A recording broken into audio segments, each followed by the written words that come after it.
the theist would be the person saying it's tails, and the atheist or agnostic would be the person saying, no, what's the outcome, but I'm open to either possibility. Is that like a correct statement of That's freaking perfect, or pretty close to perfect. The reason I don't use a coin is because it's at least hypothetically possible for a coin to land on edge, so it's not a 50-50 proposition, which is why I use gumballs, because even and odd numbers are in fact a 50-50 proposition. But everything else about that, the only correction I make is that the theist is claiming that it came up heads, and the atheist says, I don't believe that it came up heads, which is not the same as saying I believe it came up heads. Totally. It's not so much, it's not just I'm not aware, it's I don't believe your claim, what's your reason for that claim? Mm-hmm. Okay, because I was literally about to ask something about when the coin lands on its side. Yeah, that's why I don't use the coin example. Okay, but hypothetically, if we had to say that, I know this is not your example, but I was just thinking about it like this, that in terms of the burden of proof, if, for example, we had to just change it a little bit and say that the theist says, I think it landed heads or tails. Okay, just a person, doesn't have to be the theist or whoever, says, I think it landed either heads or tails, and another person says, I don't believe that because it could have landed on its side. Where would, the burden of proof, where would it lie in that situation? The person who believes that it landed heads or tails? Hang on. The person who proposes alternate possibilities is not making an assertion that this happened, just that it is a possibility. And you recognize that the coin could land heads, tails, or on its edge, no matter how improbable or unlikely it is. Maybe you dropped it in the sand and it, made it a lot easier to land on its edge.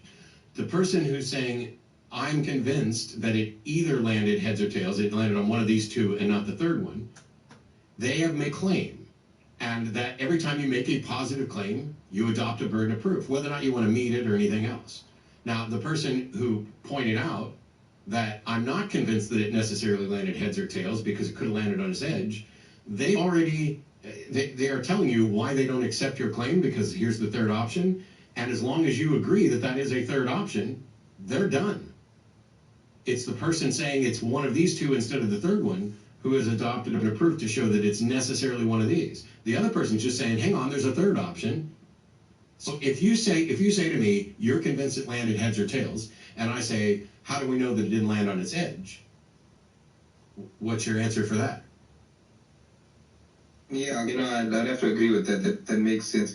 But I'm saying, okay, just to go further, but would the person then be justified in saying, okay, I can't necessarily prove that it landed heads or tails, but I'm going to go with that because that's Yes. Better odds, right. That is a completely reasonable inference. Right. Because we understand the probability of a coin, and we understand that it's pretty close to 50-50 on heads or tails, and that there's some fractionally, vanishingly small percentage that's going to be on the edge. And so it's perfectly reasonable to say, I am reasonably convinced that it either landed heads or tails. This is, if you're playing craps in a casino, sometimes the dice aren't going to land necessarily flat. They'll land cocked on something or whatever else. And we just re-roll. We just get rid of it. We toss that out. It's an anomaly.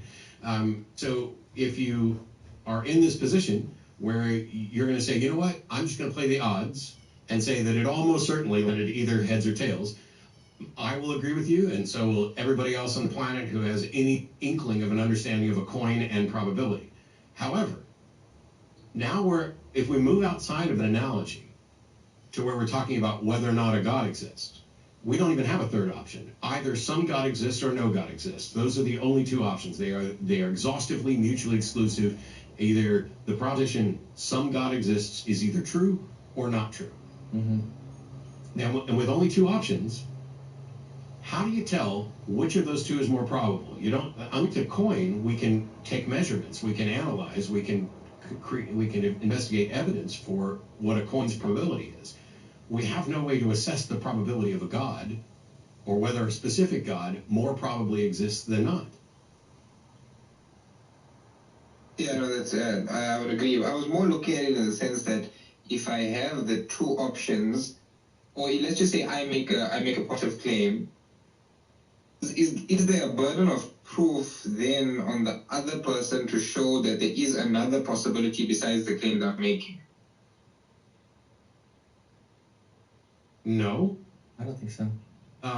And so here's the thing. Once we start, so we went from very specific example, coin, heads, tails, to something that is abstract. Oh, I make a claim. Does somebody else have a burden of proof to show that there's another option? No, they can, but even if nobody has pointed out any other option, the fact is you made a positive claim, and you now have a burden of proof to demonstrate that your claim is correct. Isn't the burden of proof always on the one who makes the claim? Yeah. Like if I were to make the claim, there is no I God. claim there is no God. Yes, then we would be adopting a burden of proof. And some people mistake atheism for that. They're saying we're saying that there's no God. No, we're not. We're saying that you're saying there's a God, and we're saying I don't see the evidence for that. Show me. So yeah, when we're talking about a God, but we know the possibilities. We know that either for any given God, either that God exists or it does not exist. Those are the only options. They're direct logical negations. Right. So it's not like somebody else to demonstrate that there is another option. We know what the options are. What proposition would you make where you are putting forth an option and we don't know if there's another one?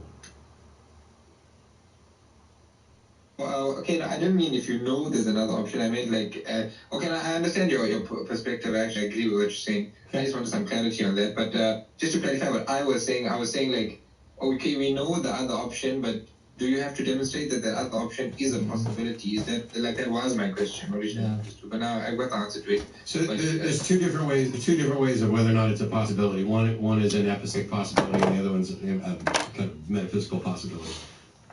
But it works best when we have concrete examples. Yeah, okay. I don't know if I can. Okay, so... Well, I can. You're a Muslim, right? Right. So you believe that Allah is real? Right. Why? Well, okay, if you have to start right now, obviously I was born into the Muslim faith, so that's how it all starts. But you and I would hope you and I would agree, because we agreed on this stuff, that what religious tradition you were born into has no bearing on whether or not it's true. No, definitely. I know that's not... Yeah, okay. I just wanted to double check, because I asked you why you believe, and you started with something that I think we'd all recognize as irrelevant, though. No, definitely. But I'm like, the reason I believe obviously starts off from there, because that's where, like, it started off there, because I was born into it. And then after, obviously now as an adult, I have better reason. Okay. Okay, so yeah. So from there, then, when a person starts looking into things as a Muslim, and then first, I mean, I'd like have to assume that most people don't even question this thing and just keep believing whatever they're believing. I would agree with you again. Yes. I am like studying it to a certain extent and whatever. And before that, nothing seemed to logically contradict about the whole thing. I know that's not a proof or anything in and of itself. Okay, so there's a second or third thing that isn't why you believe or anything relevant. Can we get to why you actually believe? Okay, here gets the point. Well, the strongest proof that I have to give is like the Quran itself, some of the claims that it makes, and some of the things that it shows. And I wouldn't say that any of these things could be shown to be definite to another person. But as we mentioned earlier, like reasonable probability, looking at things and considering the fact that I first of all assume that there is a prime mover or a first cause. Well, there's your problem. Why would you assume that? I mean, that seems... So here's the problem. If your reason for believing is based on an assumption, which essentially is the conclusion, now you've got a circular argument. If you begin by assuming there must be a prime mover, now you're looking for what that prime mover is. Yeah, you've just made a choice to believe in the one that you were born into. If you're making an assumption that there's a God to begin with, then now you're just going to go with the one that you were born in with, and you've looked for good reasons to believe that, because after all, that's where you fit. But the assumption that there's a God is the problem to begin with. Okay, I probably should have used better choice of words. I didn't mean, I said assume, but I meant like, it's not that I haven't looked at like, to me, when I look at the argument, whether it got them berries. What? The fact that there's change in world, specificity, finitude, these sort of things, which indicate to a prime mover. I thought that I said assume, but I meant things like the fact that we've got a big problem here, and of course we're running up with a potential limited time, because after several examples of things that were irrelevant, we tried to move to something more specific. And your specific was, well, the Quran says some things, which you never pointed what any of them are, that you found impactful or convincing, and then it's because you already believed in a prime mover, because that is an inference you make because of, we'll just stick with one word that you mentioned, specificity, which I would argue most likely the thing that you're talking about with regard to specificity is also an inference. You are looking at the way things work and inferring that those things are specified to work in that way by an intelligence, rather than recognizing that they are following natural law and physics and chemistry, and the specificity that you see and want to put in there is not something that is it's not like there was a being that said, yep, here's how we're going to dictate how this works, but is instead us trying to make sense of how things work. Mm-hmm.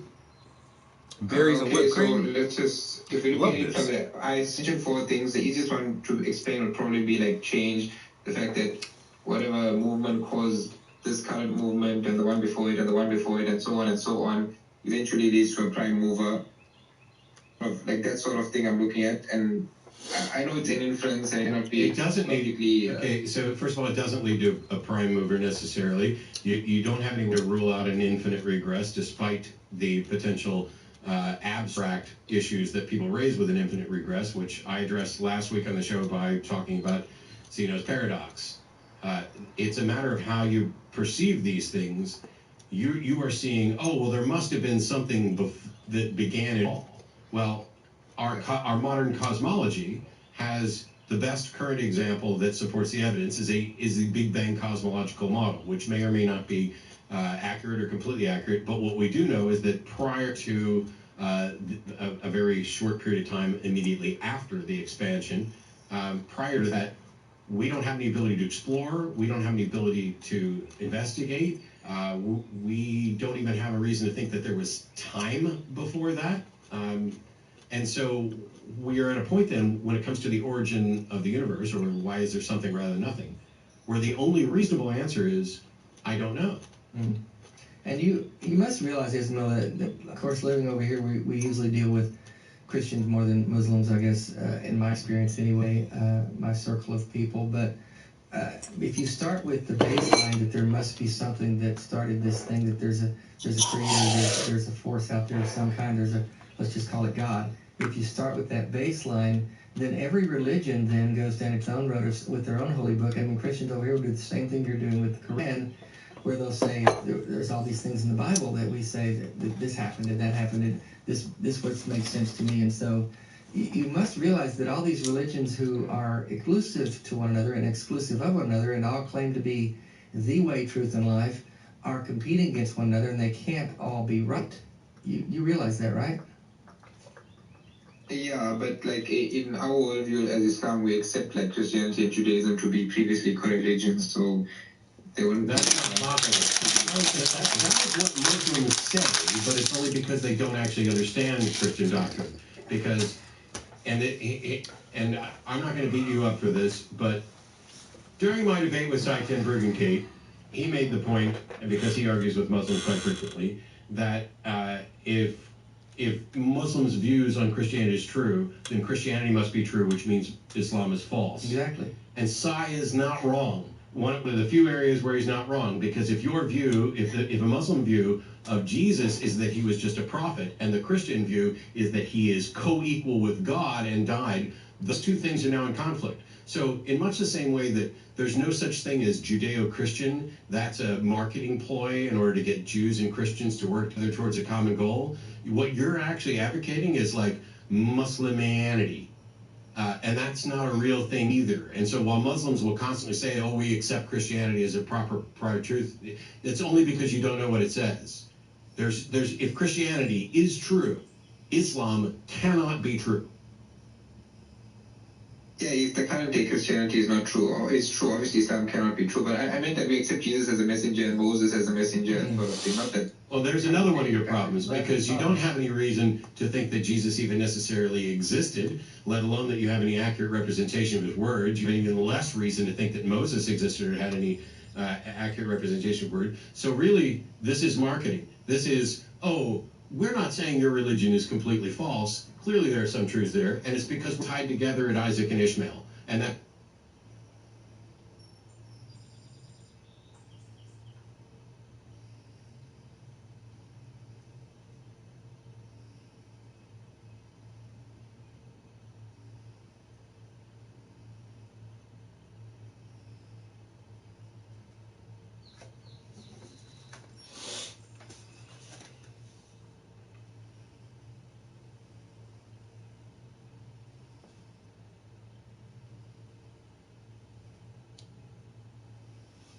This isn't free. It's a commitment. You get out what you put in. So get to Vance. Right oil, right filter, right price. $33.99 every day. Advance your auto and Advance Auto Parts.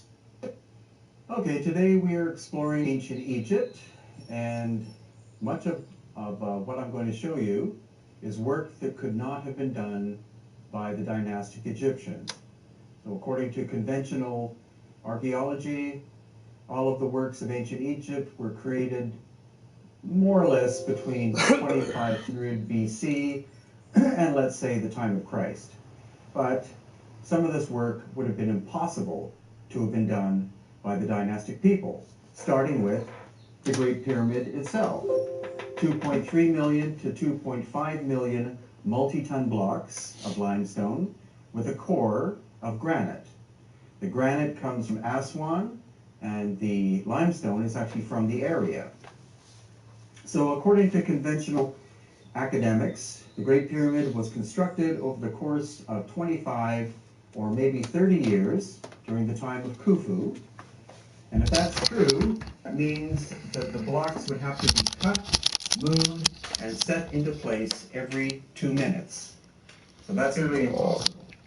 So obviously what we're looking at is a construction that was found by the dynastic people and then adopted by them and renamed by them.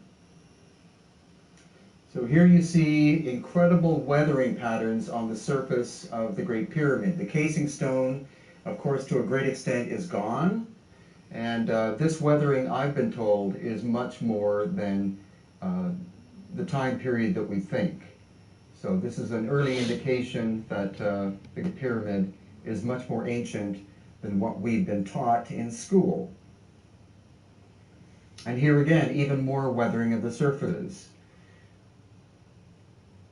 This would not simply be the result of wind and sand, but we also see the possibility in the darkened areas of heat, like intense heat, striking the surface of the exterior of the Great Pyramid. Quite a mystery. Also, this is the floor on the outside of the Great Pyramid, and you can see that originally the stones interlocked perfectly together, some of the slabs being more than 40 tons in weight.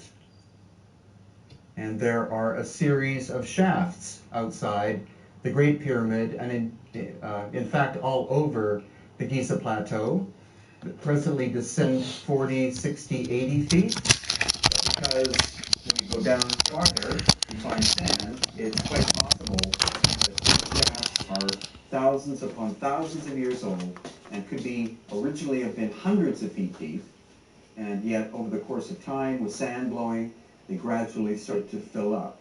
But we'll also see evidence of machining marks, and some of these shafts, when you go more or less out of bounds from where most of the tourists go, they are 14 feet wide by 14 feet, carved into the bedrock. We also find machining marks, as you can see down here, on granite surfaces. This is part of a causeway area outside the Great Pyramid. It's actually not granite, it's basalt, and the basalt is from at least 300 miles away. So we're going to see not only amazing craftsmanship, but the fact that much of the stone was moved from great distances. And the question is, how was that done? And since for most of their time, the dynastic people only had Bronze Age technology, how is it possible they could carve into a much harder stone such as this basalt? And so here I am pointing to obvious saw marks. Basalt is 7 out of 10 in terms of hardness, with diamond being 10. These saw marks appear, the saws themselves appear to have cut through these surfaces very efficiently. So we're probably looking at diamond level technology, and diamond level technology was not created until the late 19th century AD. So how old are these cut marks? And no, they are not recent. They are ancient. We also find that some of the surfaces ancient diamond cutting are peeling off as if intense heat has been applied. This would not simply be sand and wind and rain, but the baking of the surface of the stone, making it separate from the core. So over the course of time, now it's literally peeling off. That's crazy. Also, how you heat a rock so hard that it peels. Casing stones. This is the second pyramid, and this is red granite. And red granite comes from Aswan, which is 500 miles away. You can see at some point in time, someone was trying to make chisel marks into it to break pieces off. That could very well be after dynastic times, during the construction of the city of Cairo.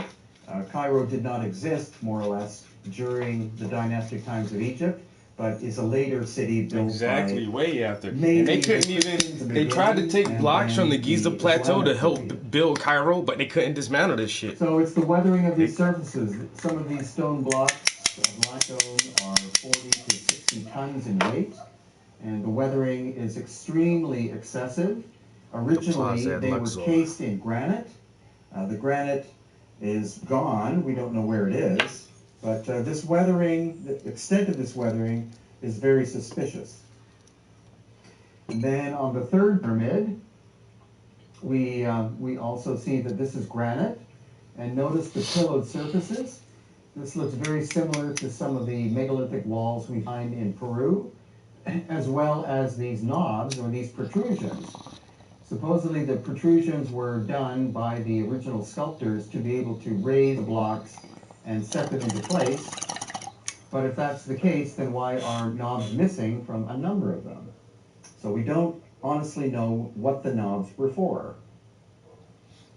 Then we go to the main museum in Cairo, and the block on the right is from the 4th dynasty. You can see it's very rough. It's in granite. It's covered with hieroglyphics. Again, very crude execution. And so it's possible that this is from the 4th dynasty, done with dolerite stone hammers and maybe meteorite chisels, because meteorite material is very high in hard nickel. But then the one on the left, Egyptologists will admit, is older. Mm-hmm. You can see it's bigger, it's more finely finished. The lid is from the same stone as the box itself. So the one on the left is an example of lost ancient high technology and is older than the dynastic Egyptians. They simply found it and recycled it. And this is what everybody, like, the Egyptian stories that we've read for the last 150 years, 200 years, since these motherfuckers have been plundering the plateau, is that, you know, the dynastic Egyptians built the pyramids. This is far from the truth.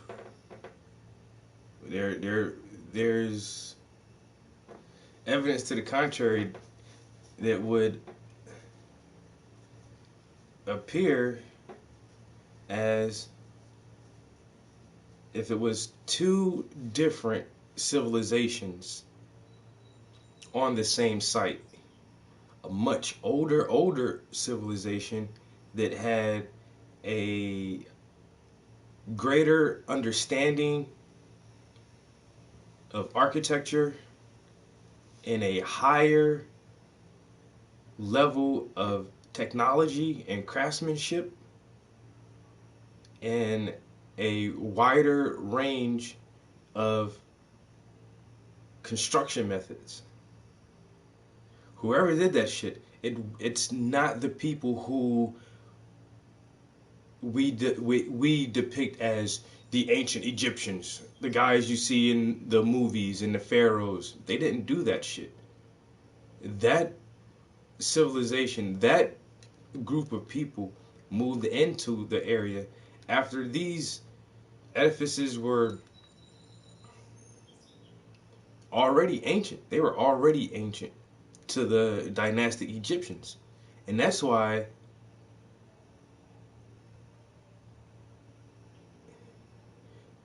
throughout all the hieroglyphs, there is no depiction of the building of these structures because they didn't know how it was done. They couldn't depict the building of it themselves.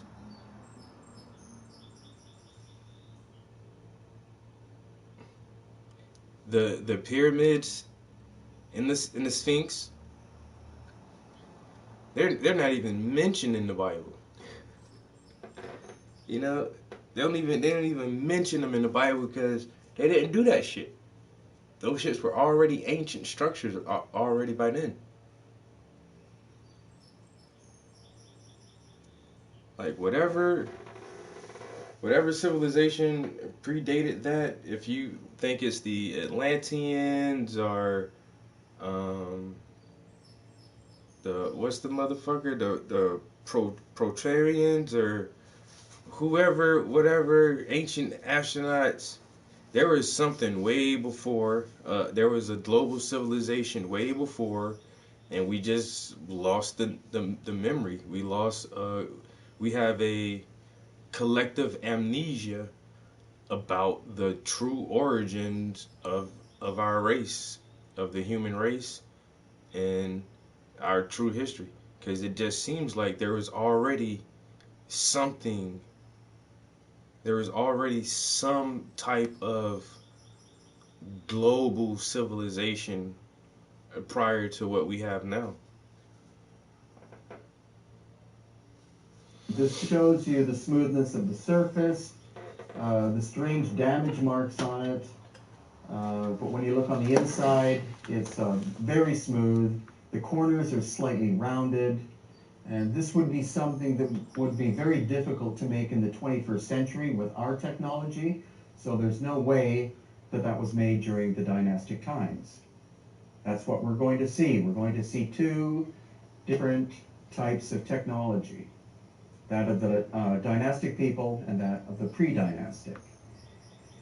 So here, this just gives you another simple comparison between the dynastic box on the left and the pre-dynastic older box on the right. Notice I don't use the term sarcophagus. The one on the left was a sarcophagus, but the one on the right was larger, and its original function is completely unknown to this day. And inside the museum, there's a box that was being made. And again, the lid was always cut from the same piece of stone as the box itself. So here we see actually a technical mistake where the lid of the box was being cut, and then the saw started to move inwards into the box, and that caused the lid to snap off, or at least 1/3 of the lid, and the project was simply abandoned. Then on the lid of another box, we see these saw marks going this way, and that could very well be a type of bandsaw in use. But again, since it's cutting through granite, it would have to have diamonds encased or embedded in the saw blade. You can't cut through granite like that. That was not invented until about 100 years ago. So how was this done and by whom? Then we have the intriguing schist disc, which the academics call a bowl. Lotus bowl. A lotus bowl. That shit ain't no fucking bowl. It's some type of tool. Part of a machine of some kind. Yeah, the shift disc is like some kind of ancient tool, yo. Repaired by museum staff. It was found broken, and so they crudely repaired it. And when it was originally made, it was probably technically perfect. And this gives you an above view of what it looks like. The Shift's disc. The 3 lobes of it are not angled in any way.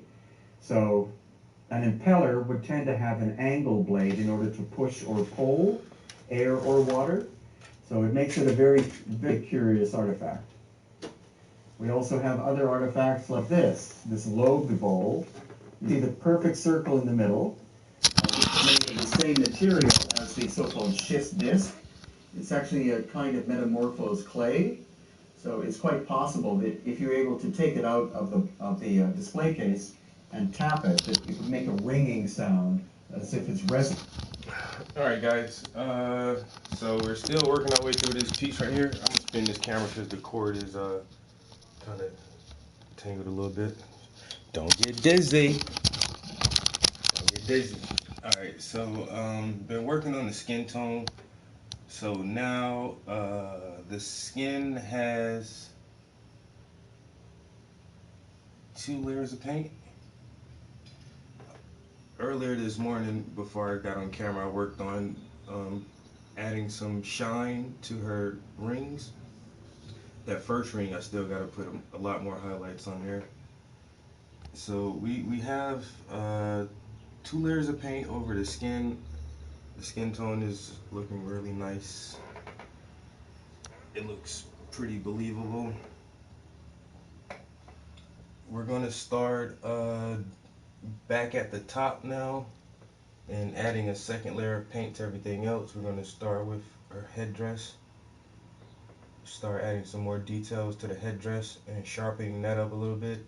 Detailing the ribbon in her hair. And these little pieces of braided lace that she's wearing. So that's going to be our focal point for the next couple days.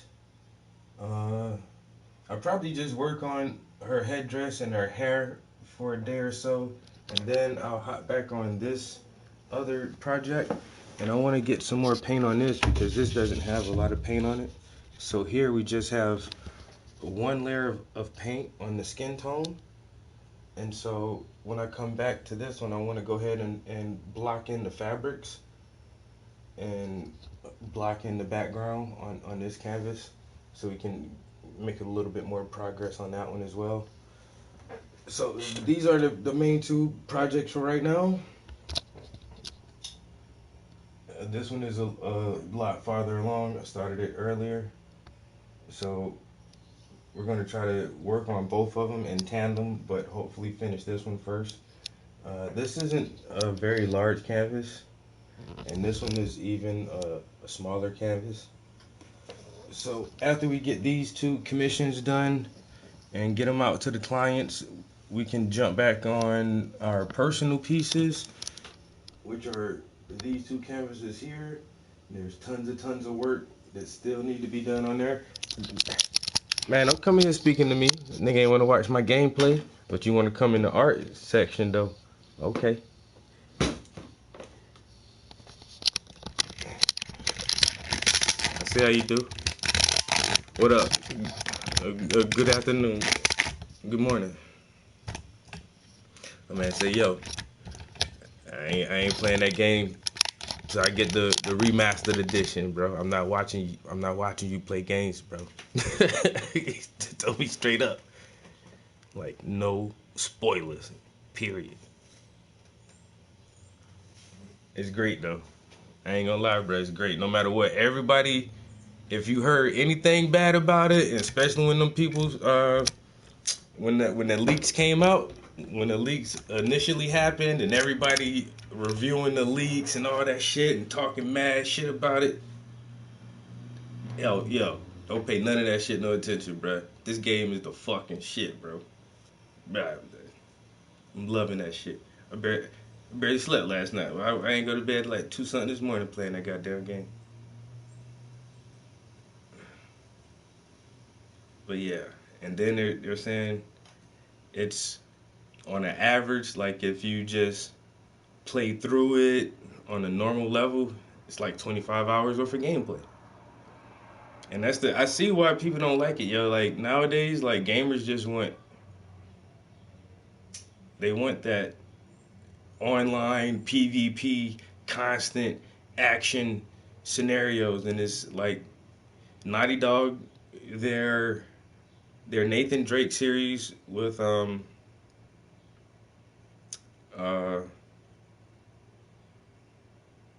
fuck, what the hell is the Drake series called?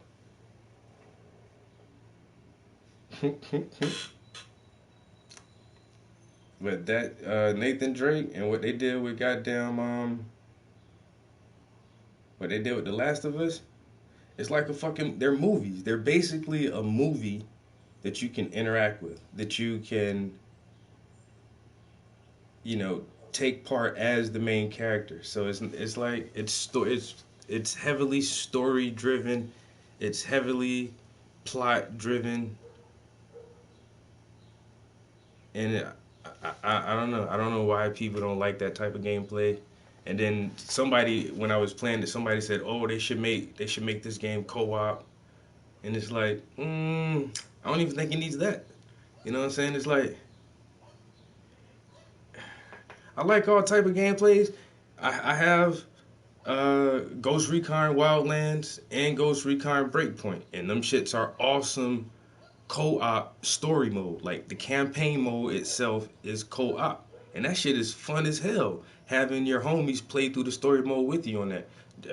I don't have Fallout 76, but that's kind of similar like that. But then you have like the battle royale type games like Apex Legends, and those shits are cool. But then just having a game where it's a single player game, it's an experience for the individual by themselves. Like I like that genre of gameplay too. Like that shit don't need co-op, it don't need online PvP, it don't need nothing else. It's a good ass game. It's a good ass story. It has great mechanics, and the visuals and the graphics are fucking beautiful. And it's just, I don't know. It's awesome. I don't know, like, just because of all the fucking negative hype and that shit had for a minute. Like, will it be game of the year? I don't know about that, but it has a lot of competition because that Cyberpunk is coming out, and I don't know. I was really thinking maybe the Final Fantasy VII remake could pose a potential lead for like game of the year, but that shit kind of like came in and fizzled out real quick, and a lot of people didn't like bang on it that hard. Like, I don't know, like the hype was. But anyway.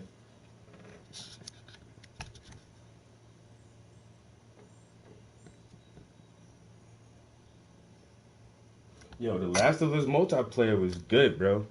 It was slow paced. It wasn't like Call of Duty where you know you're gonna get 35 fucking kills in a match.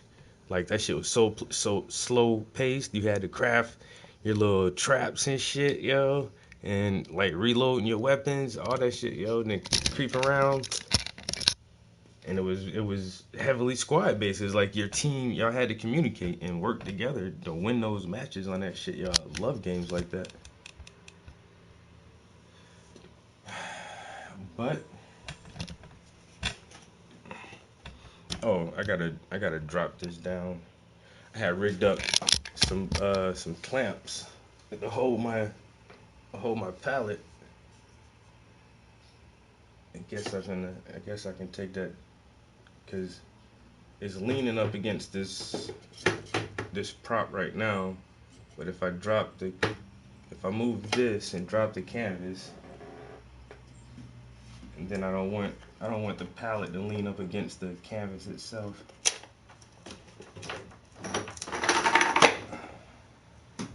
So because it would have to do that, and I don't want that. So how else could I rig this son of a gun to just stay? I used to use this for a smaller pallet, but now that I got this big glass pallet, it doesn't. Yeah, it doesn't fit on there.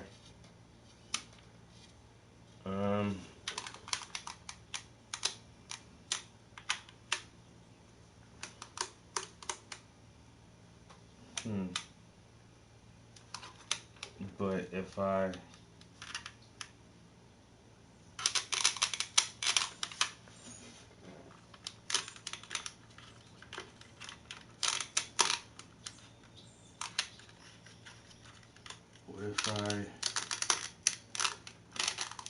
if I just lean it like that.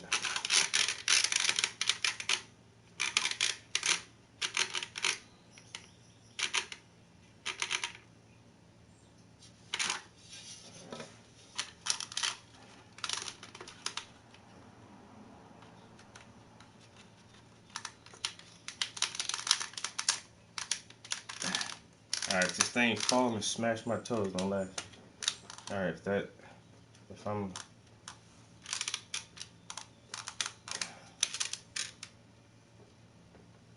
let it stay like that.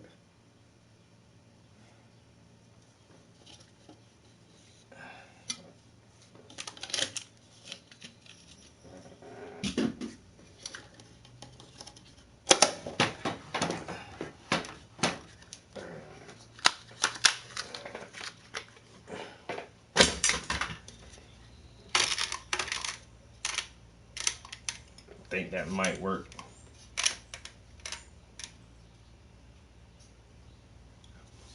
I'm a motherfucking genius. What? A goddamn genius. Oi, oi, oi, oi.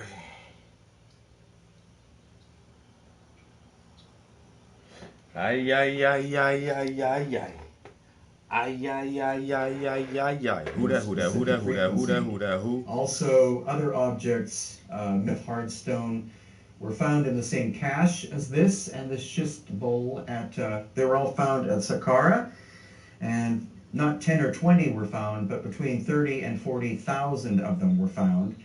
And this could only have been made, at least initially, on some kind of lathe. And that would involve a motor. This would not be done by a hand lathe with somebody with pedals turning it. This had to have been done high speed and cut likely with diamond tools. Then we find plunge drill holes. Again, that technology was not invented until the late 19th century AD. Cutting into the side of the top of a box made of granite. And then a quartzite box. Quartzite is metamorphosed sandstone and also has the hardness of 7 out of 10. What up, what up, what up? And the lid, in this case, oh, go to my, check out my Instagram, bro. That could only have been done using very advanced technology. And a pyramidon. Look at the smooth surfaces. There's no way the dynastic Egyptians could have achieved that brilliance of a surface, because that would involve sandpaper with diamond dust. And diamonds, of course, were found in great abundance in South Africa, probably in the 18th and 19th century. But the important thing to know is that the tool has to be harder than the material. So this is in fact syenite, which is a type of granite, much finer grained than normal granite, a little bit harder. And the cartouches and other hieroglyphics carved into the surface are relatively crude compared to the flat surfaces. So this object was found, probably already damaged by something, and then the dynastic Egyptians carved the hieroglyphics into the surface. Mm-hmm. Then when we get to the Osirion, which is at Abydos, if you look at this stone, this big stone, look at the horizontal cut mark. This, again, is in a piece of quartzite, and so that would have to be a saw utilizing diamond-level technology. So the Osirion is clearly older than the dynastic Egyptians and was constructed on purpose underground. The vertical columns are made of syenite, which comes again from Aswan, or the eastern desert in the Sinai, and the wall to the left is made of quartzite from Cairo, several hundred miles away. And the Osirion is very complicated. This is an area somewhat off limits, and what you're looking at on the left-hand side is a shaft that actually gradually rises up to the surface.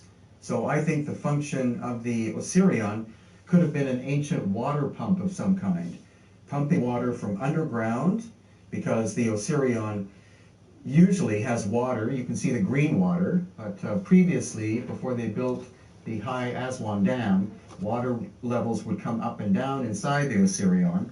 So it could have acted originally, it would have had a roof over top of it, it would have been completely buried and sealed off. So it could have been an ancient water pump as compared to the Egyptologist explanation that it was some kind of symbolic tomb, which is a expression they use in excess. Whenever When they find don't know something shit. mysterious, they call it a tomb. It's a tomb. You don't know Some were the used fuck as it is, tombs, bro. but some weren't. And again, this just shows you, luckily on this day there was no water in it. And again, the giant granite columns, some damaged by later quarrying, and then the quartzite wall in the background with the interesting pillowing that we also see. It's a tomb. It's a at tomb. It's not a polygonal walls tomb. in ancient Peru. And then look at the cruder construction above it. That's probably from dynastic times. That would be above the roof of this ancient sealed unit. And here we have a scale model of Karnak. Karnak is one of the biggest ancient Oh my complexes God. in Egypt. Why I got And fucking it is a paint in my head? combination of dynastic construction and then pre-dynastic. You can see on the left 1, 2, 3 obelisks, then 2 more, then 2 more, and I believe there are 2 more. And look at their I need relative to tie this position. shit back. It's almost like they're designed and set up in a grid-like pattern. Now they're made of granite, 1 piece of granite each, in some cases weighing up to 400 tons. So the Bronze Age dynastic Egyptians could not have constructed or carved out, moved, and set these into place.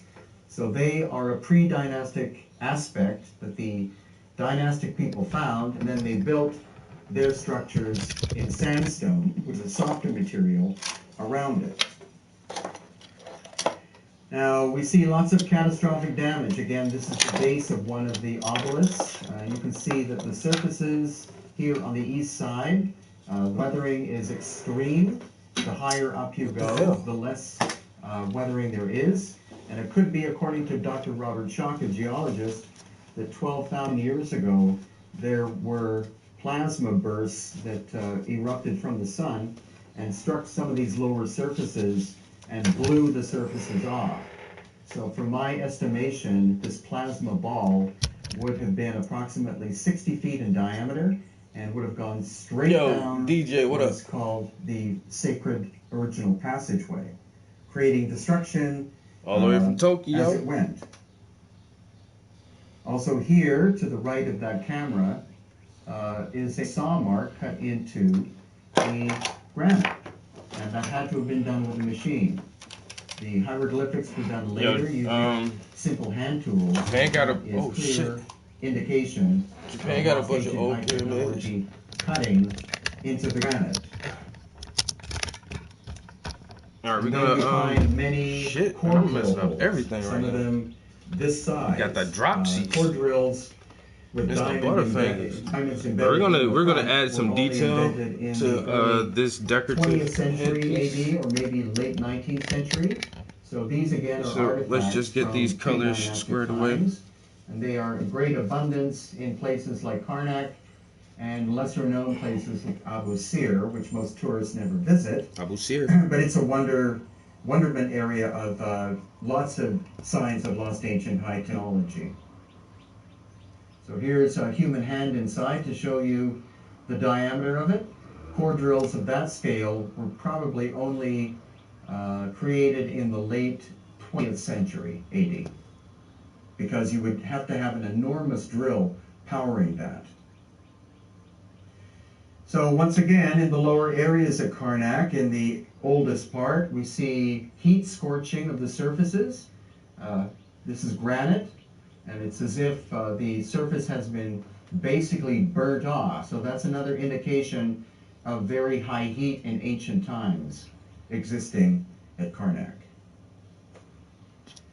And then this intriguing object showing major damage. And it is a type of alabaster, which is not that hard, but originally this was one solid piece of stone. And there are no quarries of this kind of alabaster in Egypt, so it had to have been moved from a quarry somewhere else, possibly Turkey, and an estimated weight of that when it was original, even if it had been shaped at the quarry and then moved here, would be somewhere between 500 and 1,000 tons. Again, it was one piece of stone. It doesn't look like it now because it's been repaired. And this shows you the inner surfaces, that they're actually curved, which is quite interesting. And hieroglyphics on the surfaces are quite crude. So the dynastic people carved the hieroglyphics into this ancient thing, which originally had no artwork on it whatsoever, and that's what we're going to see in the pre-dynastic work, is you don't see artwork whatsoever, but during the dynastic times you see, of course, hieroglyphics and lots of art. And once again, showing the damage to the lower part of one of the obelisks. This is actually on the, I think, the western side. So the eastern sides in general were more heavily damaged than the other sides. The western side actually the least damaged. And so this tells us that the force that struck Karnak came from the east, and quite possibly at dawn, almost like the sun would rise and a fireball would strike through the complex. Also, the main axis is supposed to be perfectly east to west, but it's 23 degrees off. And that could indicate that the planet was at a different axis prior to 12,000 years ago, when the cataclysm, we believe, occurred. So again, more of this strange damage at Karnak. You can see that the material, the granite, is basically sloughing off, and that indicates once again that rapid high heat struck the surface, causing the surface to expand, and over the course of time, the surface layers began to peel off. And again, at the lower part on the left, or actually where I'm pointing, you can see another indication of a core drill hole. And now we're actually almost at the end of the main axis in Karnak, and once again we're going to see extreme heat damage on the stone surfaces. So this is granite, and you can see that it's basically falling apart, as if it has been hit by high heat in the distant past and is now gradually crumbling. The different types of stone react to heat in different ways. So here again on the left-hand side, we have another piece of granite that's crumbling.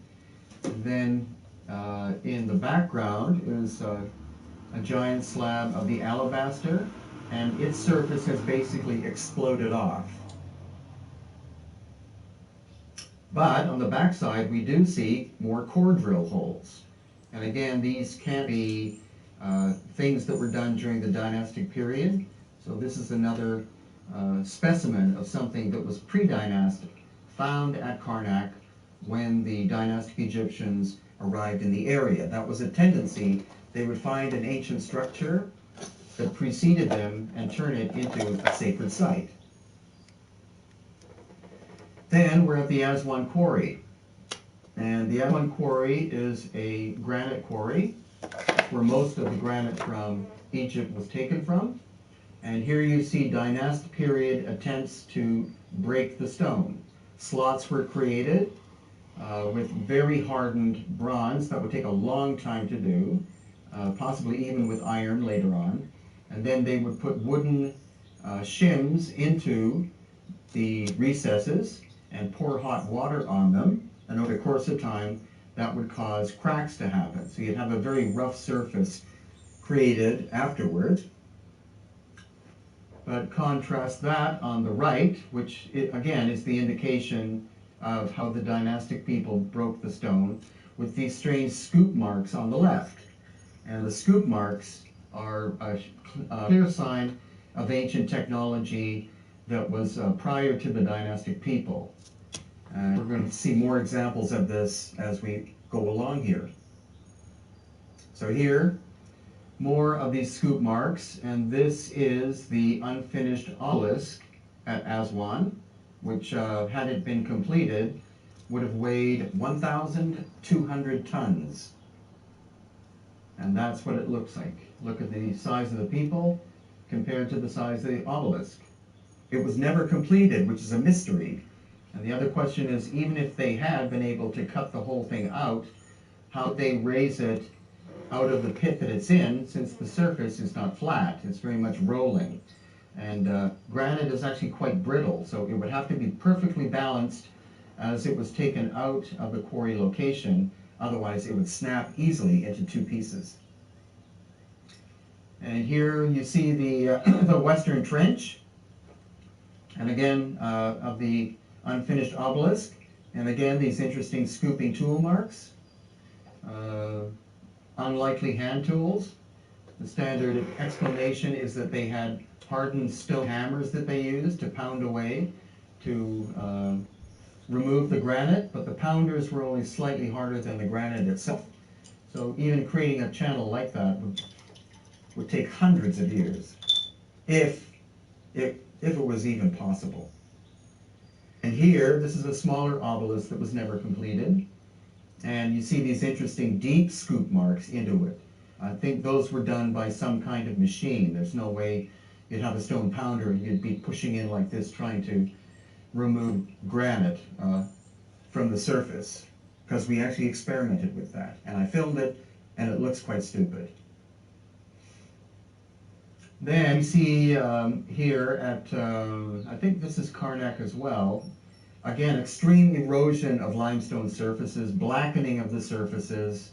Wood erosion would simply cause the white limestone to weather, and it would still be white looking, but the blackening indicates intense heat. And then also these incredible shaft systems at Saqqara in Egypt, and these almost machining carving marks going deep into the bedrock. There are many of these shafts. Some of them are 16 feet by 16 feet in size, and they probably connect to a tunnel system farther down. Also, we have this scorching here. You can see this darkening orange and even brown and black. So again, I think that's an indication of possible solar plasma striking Saqqara. And solar plasma striking a surface like that would vaporize all organic life. So if there were any plants living there, any people, any animals, they would be instantaneously vaporized, and the area would not be habitable for probably thousands of years. That is another indication that there were those that did the early construction maybe 12,000 years ago. Then a series of cataclysms struck, and then the area was uninhabitable until maybe 5,000 years ago. Also, we see more devastating damage done to a small pyramid at Saqqara, as if the surfaces have exploded off. Some would say this is damaged by vandals. It looks more to me like this is intense heat and literally blew the top of this small pyramid off. And here you see more examples of probable heat scorching, shattering of the stone. And it does appear that this little pyramid was hit at the very top by a very intense burst of heat. And here again, this incredible weathering into the surface, and the blackening of the surface, the intense damage. This is actually the casing stone that's still on the lower part of it. But that weathering could not simply have been done by wind and sand. It's something much more devastating occurred here a long, long time ago. And I think the dynastic people found this little pyramid. They didn't try to repair it, but they did use the interior as a tomb. So inside, we see this box, which could have been used as a tomb. And again, it has strange scorching on the interior. We couldn't really figure out what kind of stone it was. It's about, interior space is about 9 feet long. It would weigh in the region of 60 to 80 tons. And it could be basalt or possibly syenite, which is a type of granite, which again could not have been shaped efficiently during dynastic times. And this shows you that originally the lid of the box would have locked into it. So not just a lid that went on top, but three-dimensionally locked into it. And that's just one of the curious little aspects that I was looking at in this case. Then also at Saqqara we have the step pyramid of Zoser. And most Egyptologists think that this was one of the earliest attempts of constructing a pyramid, and that later on, once they had perfected their technique, they built the Great Pyramid. But I and others believe that actually the Great Pyramid existed, as did some of the others. And they tried to build that one. Of the dynastic people trying to copy without having the technological capability couldn't do it. of replicating the Great Pyramid itself. They had to build it in a step manner.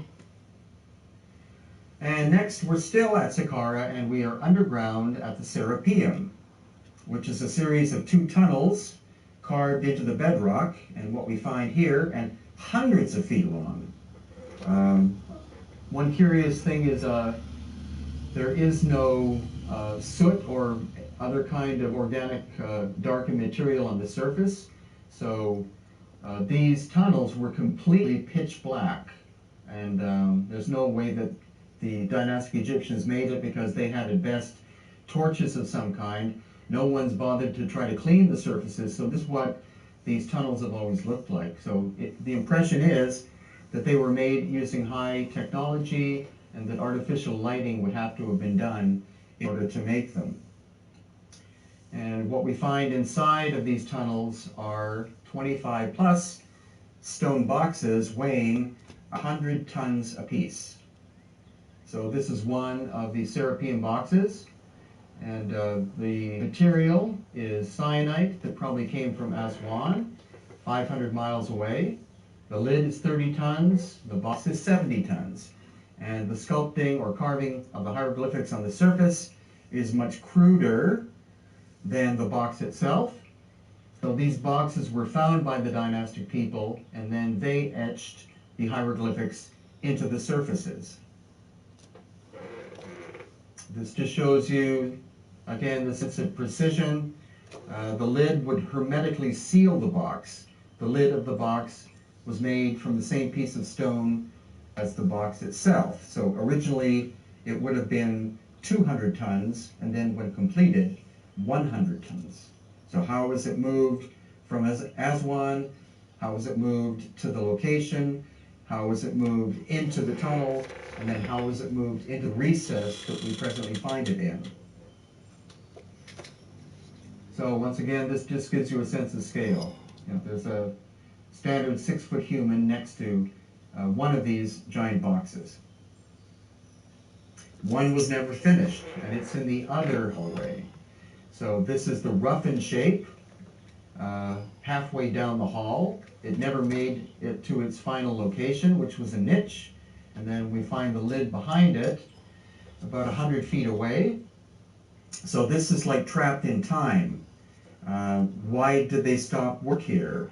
We see evidence in many locations of a megalithic nature where work suddenly stops. And so I think that all of this sudden stoppage was as a result of an ancient cataclysmic event about 12,000 years ago. There's the lid, roughened out, never finished, and by the time the box and the lid make it into the niche, how were they planning on doing the finishing work to make it a hermetical perfect seal without having proper lighting and without having advanced technology? Then we are at Tanis, which is located in northern Egypt.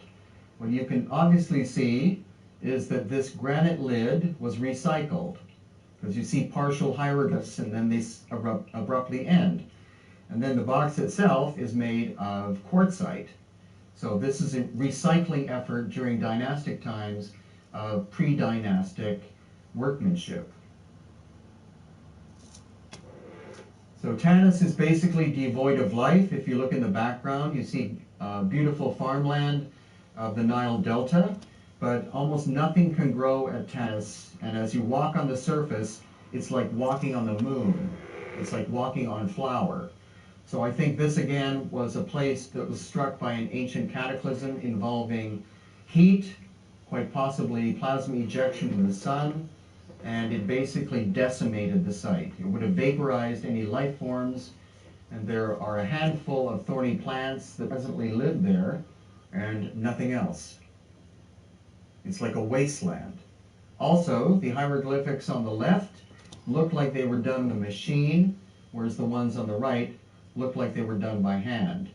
So the hieroglyphics on the left are pre-dynastic, the ones on the right are dynastic, and that gives us the strong possibility that hieroglyphics were not created by the dynastic people, but were an inheritance, and they were reinterpreted by the dynastic people. Same symbols, different symbolism. This piece of quartzite was struck by intense heat because it should be a cream color, but you can see some of the surfaces are melted. So that tells us, again, high heat at Tanis. And then the right side of this face is burnt off. Again, this is quartzite. So this is a pre-dynastic sculpture that was struck by the cataclysmic heat and was found, as most of Tanis was found, the sculptures and what was left of the obelisk were found buried underground. Not buried on purpose, but a cataclysmic event that caused the soil to blow up in the air, come back down and settle, tons upon tons of it, and then cover the site over, to be discovered by the dynastic people, and then occupied, and then most of these works were then unearthed in the 19th and 20th century AD. This is just a detail again of the burnt surfaces of this sculpture, with pieces literally being blown off by the intense heat. And another stone that should be creamy colored, like on the left side, but has been distorted, and also some of the material or surfaces turned into glass. This is a foot. The original sculpture, if it was one piece, would have been 100 feet high. And the quarry at Aswan is 1,000 kilometers to the south. And this was the lid of a giant granite box, again made of the granite from Aswan. This sculpture was blown apart by intense heat, and if you look down where the toes should be, the toes are melted off. And this is a close-up of that. You see the globular glass-like formations. So that was melted by at least 2,000 degrees Celsius. And another sculpture that has been hit by intense heat, darkening the surface, causing melting, causing portions to blow off. Nothing at Tanis is intact. It's all destroyed. Giant sections of obelisks. There were more obelisks at Tanis than anywhere else in Egypt, probably at least 14 or 15, smashed into pieces. Again, you see eroded surfaces. This column would have been one piece originally, more than 30 feet long. And then the dynastic people, finding the remnants of a lost ancient high-tech culture, decided to rebuild some sections. That's what you see here. They took the eroded stones and were able to restack them and then do quite crude repair work in the middle of the right-hand side of that wall. And then there are underground features that we're going to explore on the Giza Plateau. Only recently open to the public, the Great Pyramid in behind. This is called the Osiris Shaft, and it's a series of shafts that go down 200 feet into the bedrock. The general public has only been allowed in here since November of 2017, and we paid the fee so that we can have private access for 2 hours. And again, there's the second pyramid. So this is the causeway going to the second pyramid. And the entrance is underneath the causeway. So as we go in, we're in the bedrock. And you look up and you see a metal grate. And as you look down, you're looking to the first level, which is 30 feet underground. And this is the ladder, luckily the new-fangled ladder, because the old one was very rickety. So when you get to the first level, it's about 15 feet wide and 30 feet long. And then you come to the ladder that takes you down to level number 2. And level number 2 is 100 feet down into the bedrock. So now we are 130 feet underground. And there we find 6 niches in which we find 2 boxes. This stone box is made of what's called dacite, and dacite is not found in Egypt. It's from elsewhere. Likely maybe Turkey or somewhere else, but not in Egypt. So it was moved a huge distance. And the interior is filled, surface film, of this odd black goo, organic material. I don't know what it was, but it looks like it literally exploded from the inside. That there was an internal explosion that blew the lid off to the side. And even more so is this one, which is the other box. And you can see the massive crack on the side. So I think this suffered from some kind of internal explosion. So the theory is that this was not originally a sarcophagus, but it was an energy device of some kind that overloaded, and it had an internal explosion. So the final level is another 60 feet underground, and there you can see a pool of water.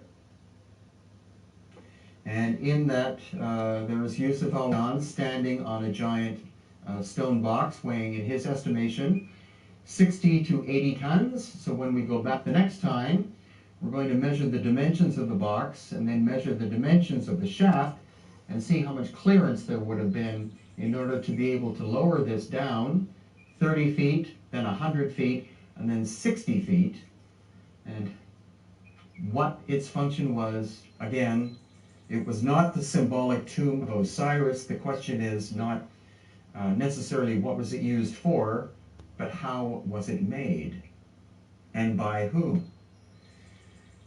So there is going back up to the surface, and now we're in the Valley Temple, which is located in the region of the Sphinx on the Giza Plateau. Giant slabs of granite from Aswan. And here again, giant slabs that used to be the facing of a core of limestone. But again, look at the extent of the erosion of the limestone.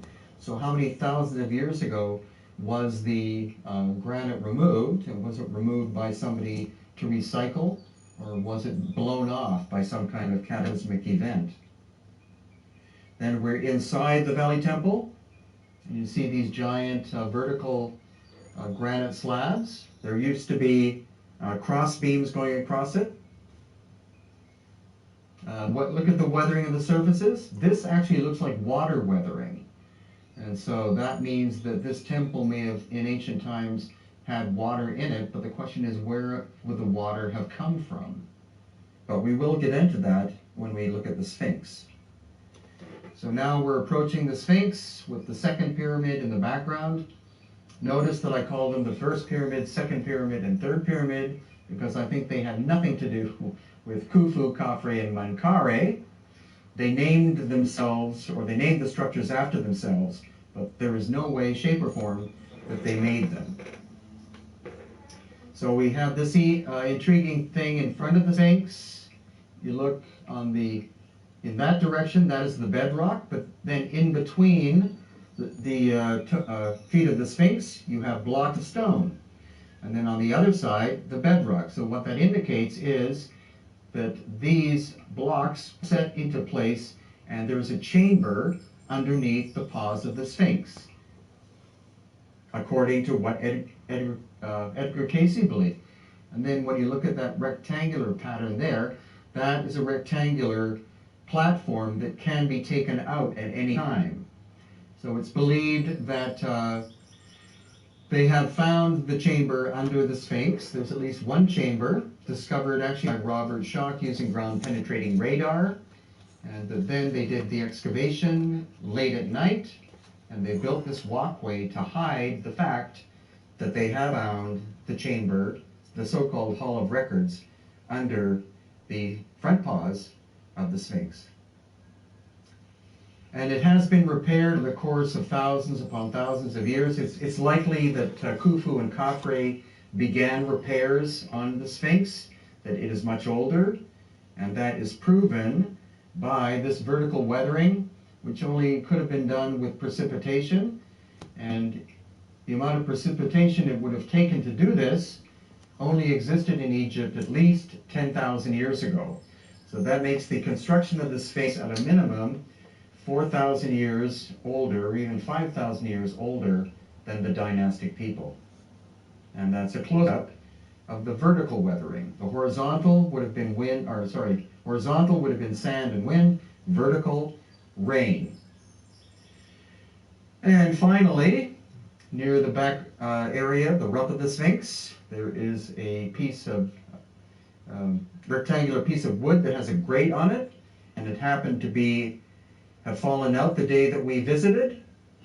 And we looked inside, and there is a metal ladder that goes down inside the Sphinx, making it quite possibly hollow to some degree. So there is at least a shaft inside the Sphinx, and possibly a series of shafts and tunnels. And so the mysteries of ancient Egypt continue. This is at the Ramesseum, located near Luxor. And originally it was a single statue made of one single piece of stone weighing 1,000 tons. And it is in multiple pieces. We see scorch marks on it. We see the peeling off of stone. So this likely as well was a victim of an ancient cataclysm that struck the area, wiped out the first high-tech culture, and then the area was left abandoned until the dynastic Egyptian people arrived some 6 or maybe even 7,000 years later. Okay, what I'm going to show you now are some sites in Peru and Bolivia that you've probably never heard of, starting with this one. This is in a little village called Santiago de Ojé, near Lake Titicaca in Bolivia. And it's called the Serpent Temple for obvious reasons, because it has this serpent-like coiled figure carved into very hard sandstone. And it's a megalithic site that looks like it suffered some kind of catastrophic damage. Nobody knows what culture made it. It was not done by the Inca. It was not done by the Tiwanaku civilization. So it's a great mystery. And here you see the strange blackening of the surface. It is possible that at one time it was lying down, and this is simply the result of aging, or it's also possible that it was struck by intense high heat, a very distant past. And here I am behind the serpent figure, and the curious thing is that it is looking towards the ancient location called Tiwanaku and Pumapunku, also located near Lake Titicaca, but about 40 miles away. So as you can see, the whole site is in a state of chaos. The local people, one would think, maybe smashed all these giant stones up in order to make building material, but almost all of it is still there. So I think an ancient cataclysmic event, possibly an earthquake, struck the site, and the surfaces are very fine and very hard. And so I think this was constructed using ancient high technology of some kind. So this just gives you another view of the area, the fact that you have blackening of some of the surfaces of the stones. Some are broken up, others are buried underground. And it's actually a giant rectangle. It's quite large in scale, but almost nobody visits this location, maybe 20 people per year. And if you want to look it up on a map, it's called Santiago de Ojé. Then next, with Lake Titicaca in the background, now this interesting megalithic work, which they call the Orca del Inca, or the hanging place of the Inca. But in fact, It's a pre-Inca structure made as a giant solar calendar. It has the solstices and the equinoxes shown as holes in the walls in the surrounding area.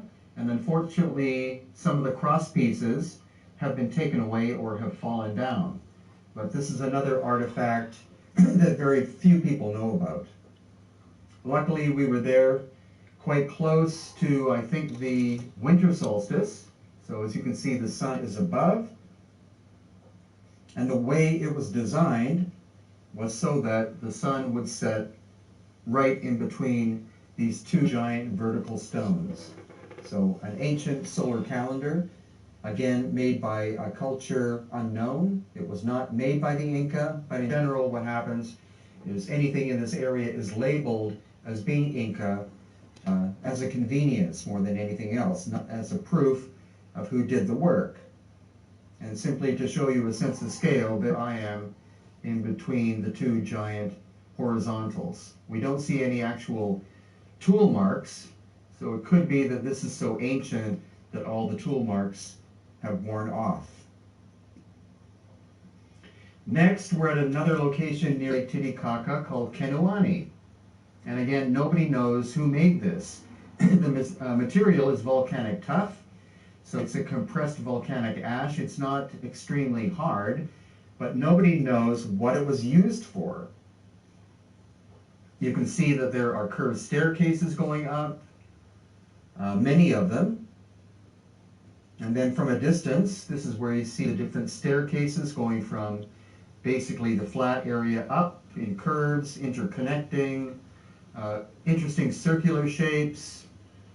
It does look to some degree like a stadium, but a stadium for who and a stadium by who. There are also indications that it continues into and under the lake, possibly only 10 or 20 feet deep, but it's one of those places. It took me, from seeing the first photographs, about 5 years to find it, and even the local sergeant of the police, whose office was half a mile away, didn't know where it was, but we did track it down.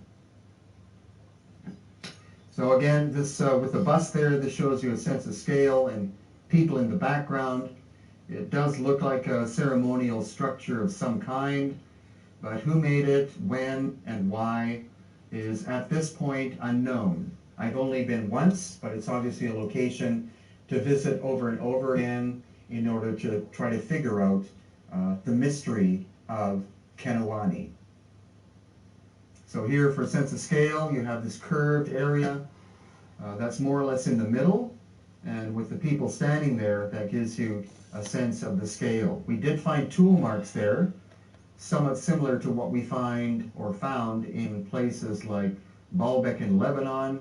It's like a series of chisels together, cutting away at the surface like this. Again, it's not a hard material, but it's one of those great mysteries that you learn about and then you have to, at some point, track down. So here, again, with a sense of scale, these very interesting steps, very human-sized, not stairs, but could have been some kind of ceremonial seating, but there was no large area in the front to do any kind of performance. So it basically faces the lake, and is one of the curiosities, one of many, that we've recently been tracking down in the highlands of Peru and Bolivia. So here again, nice flat surfaces, vertical and horizontal. The intersection point is curved slightly, so they're not sharp angles coming together like that. And this is obviously a natural outcrop. And interestingly enough, the stone from that makes up Pumapunku, which is another great mystery in Bolivia, comes from a mountain in the background here. So we are actually approximately 50 miles or 70-something kilometers away from Pumapunku. Did he just say 50? And Tiwanaku. 50 miles?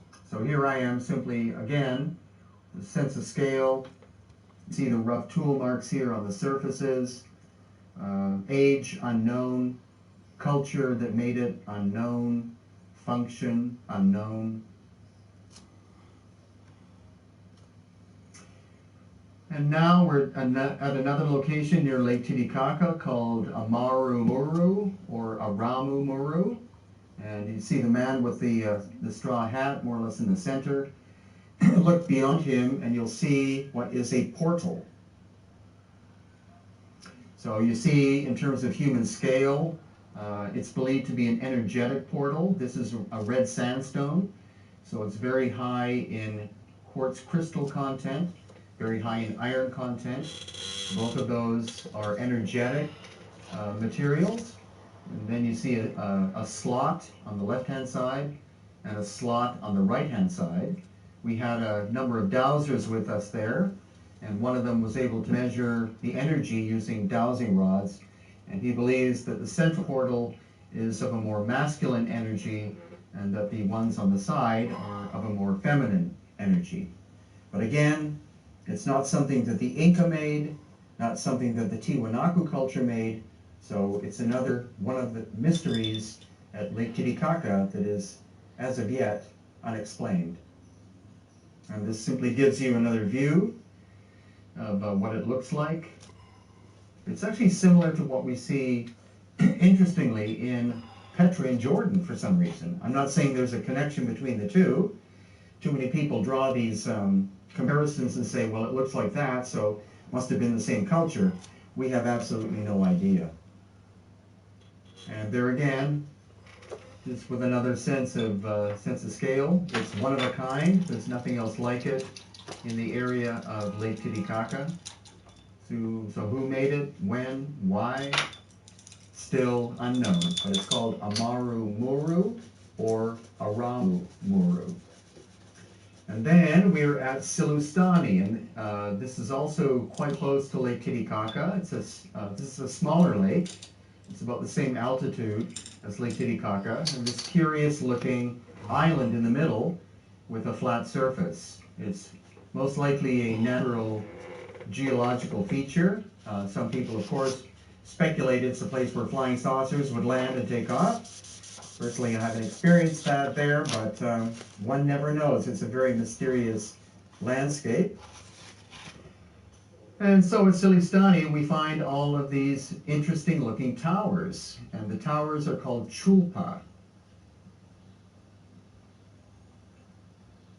So here, the right side, you see one of the major chulpas, and it's narrower at the bottom than at the top, and curves at the top, and the backhand, or the back side of it, is actually shows signs of catastrophic damage.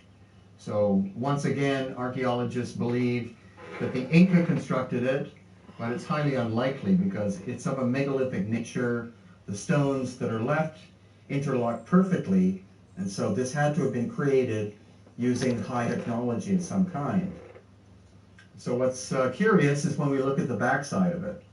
So you see you have an outer area or outer layer, which is made of basalt stone, with these pockets in it. And those pockets actually could have been used for resonance. You would think that there would be like a male aspect that would fit into the female hollow, but that's not the case. A female part would meet the female part. So I think we're looking at a resonance structure of some kind. And then you have the core part, which is made of a different kind of stone called andesite, which is much more dense than basalt. And if you take two of those stones and strike them together, they create a ringing sound. So it seems to have been a vibratory structure made of two kinds of stone.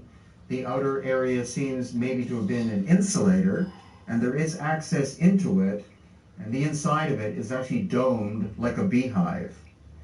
So it was used, or they were used as tombs during Inca and pre-Inca times, but the Inca did not construct it. And so, again, it's one of those mysterious things that we find in the Lake Titicaca area. Next, we are at the Island of the Moon, which is in Lake Titicaca. And this is an Inca period construction. Island of the Moon being a place of spiritual energy for women, for the priestesses of the Inca time period. And it's a relatively rough construction, but this is typical of Inca work. Contrary to popular belief, The Inca did not make the megalithic structures in Cusco or surrounding area, but they were able to make this. This is adobe mixed with local stone, and so this is reconstructed, and you can see that it's relatively crude, and this is typical of the Inca time period. The Inca were a Bronze Age people, so they did not have the technology to cut hard stone, and so this is the Temple of the Moon on the island of the Moon at Lake Titicaca. And just in a little more detail, you can see this is only partially reconstructed. These surfaces during Inca times would have been perfectly smooth and possibly even colored white, because white is symbolic of the moon. And so since it's not been reconstructed, we can see that the interior is relatively crude in terms of its construction. And again, these are more walls that were built during Inca times. Quite simple terracing. The island of the Moon was capable of being self-sufficient, and so that's why you have vast amounts of terraces. Population was probably only a few hundred people. And what's curious, though, is what we're going to look at next, and that's this wall. Now you can see that these stones appear to have been shaped maybe by some kind of saw or even machine. Once again, it's basalt, so you would need much harder material like diamond encrusted blades to properly cut the basalt. So it appears that there are constructions on the island of the Moon that predate the Inca. They do look like, or the wall looks like it did suffer from some kind of catastrophic damage and then was reconstructed during Inca times. But it's one of the small curiosities that we find on the island. Then we are up in, actually close to the coast of Peru, and this is near what's called Paracas, which is on the coast. And this little town is located in between the coast and Cusco in the highlands. It's called Huaytará. And so look at the adobe wall in the background, and then look at the stone wall on the right-hand side. This is a very hard stone on the right. The stones fit perfectly together. And you can see there's quite possible evidence of heat damage to the walls. And also they fit still perfectly together. No mortar, no clay, no concrete, no filler. And the wall is at least 3 feet thick. And it's as perfect on the outside as it is on the inside and all the way through. So this was or is located in Inca country, but could not have been made by the Inca. The Inca found it and simply adopted it. So once again, we're looking at more of the detail. Perfect fitting stones. You can't fit a human hair in the joints. The darkening of the surfaces and the peeling off the surfaces could very well indicate high heat. Ancient catastrophe may have struck this area at one point. We also see that in the city of Cusco on the megalithic walls. And then an obvious comparison. Here you see the original structure from the bottom halfway up, and then either Inca or colonial Spanish work out of adobe above it.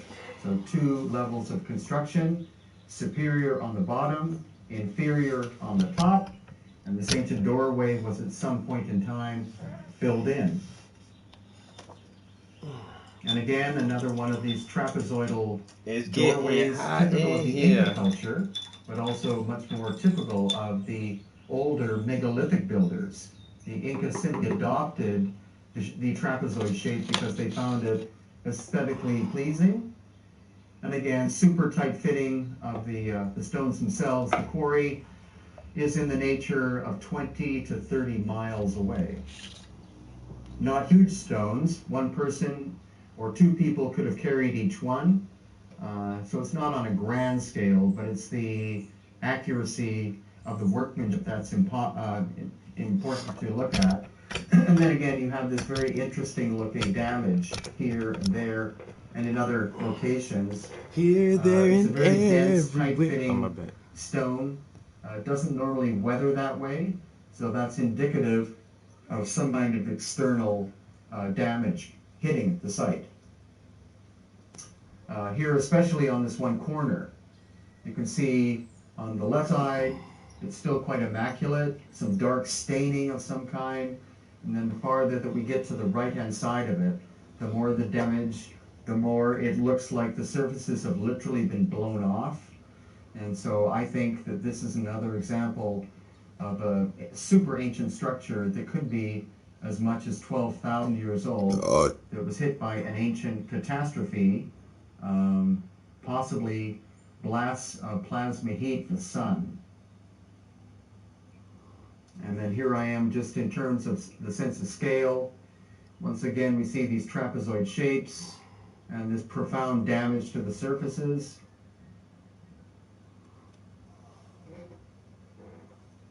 And once again, the majority of the damage is on one corner. As you see on the left-hand side, you have the stone that has blown off or peeled off, and then on the right-hand side, it's still quite intact. So something very devastating happened on one corner of the building, much more than the rest. And you see the size of the lintels. The lintels are quite massive and interlock quite perfectly. And as we progress down the side, once again, the ancient structure on the bottom, going halfway up, the either Inca or Spanish colonial work above, and then the arched entranceway is colonial Spanish. So this is what we often find in these locations. You'll find different ages, the most ancient aspect always incorporated into the later construction, because why would you take something down when it has been so well made? And inside the building, these interesting trapezoid shapes, but not 90-degree angles. It's just two angles coming together. It's the only building of its kind that I've found so far that has this, so it's quite curious. And when we look on the opposite wall, after there are some of these normal trapezoid shapes too, but on the opposite side of the wall are windows, trapezoidal windows. So did it have something to do with sunlight coming in? Did it have to do with sound or vibration? It's a very curious building that very few people visit. And if you want to see it, again, the location is a small town in the highlands of Peru called Huaytará. So you can see the ancient recesses here, trapezoid shapes, being utilized in the modern church. That was typical that ancient structures, whether they be Inca or even high-tech pre-Inca, would be used as churches. Especially in the city of Cusco, all of the colonial churches are built on top of or made of much more ancient Inca temples, which in turn are built on top of much more ancient megalithic sites. So here you see the opposite side with the trapezoidal shaped windows. When the light comes through, it goes towards those angled depressions. And again, let's compare here. These are the trapezoid shapes letting the light in. And on the opposite wall, we have these angled depressions. So that's something I've been able to fully figure out. The other complication is the fact that there have been two fires inside the building over the course of time. So this internal darkening is the result of an internal fire, but the external damage is unlikely to have been from these two fires. So that probably happened far longer ago in time. And now we're still in the highlands of Peru, near the city of Ayacucho. Ayacucho. Which was a major Inca settlement. A major Inca settlement. And these are these steps you have to get to in order to get to some of them. They're currently building a new road. That shit so just hit me. Just caught a whiff of that charcoal. To get there, but some of the most interesting places are not. It's a nice day out. I don't blame you.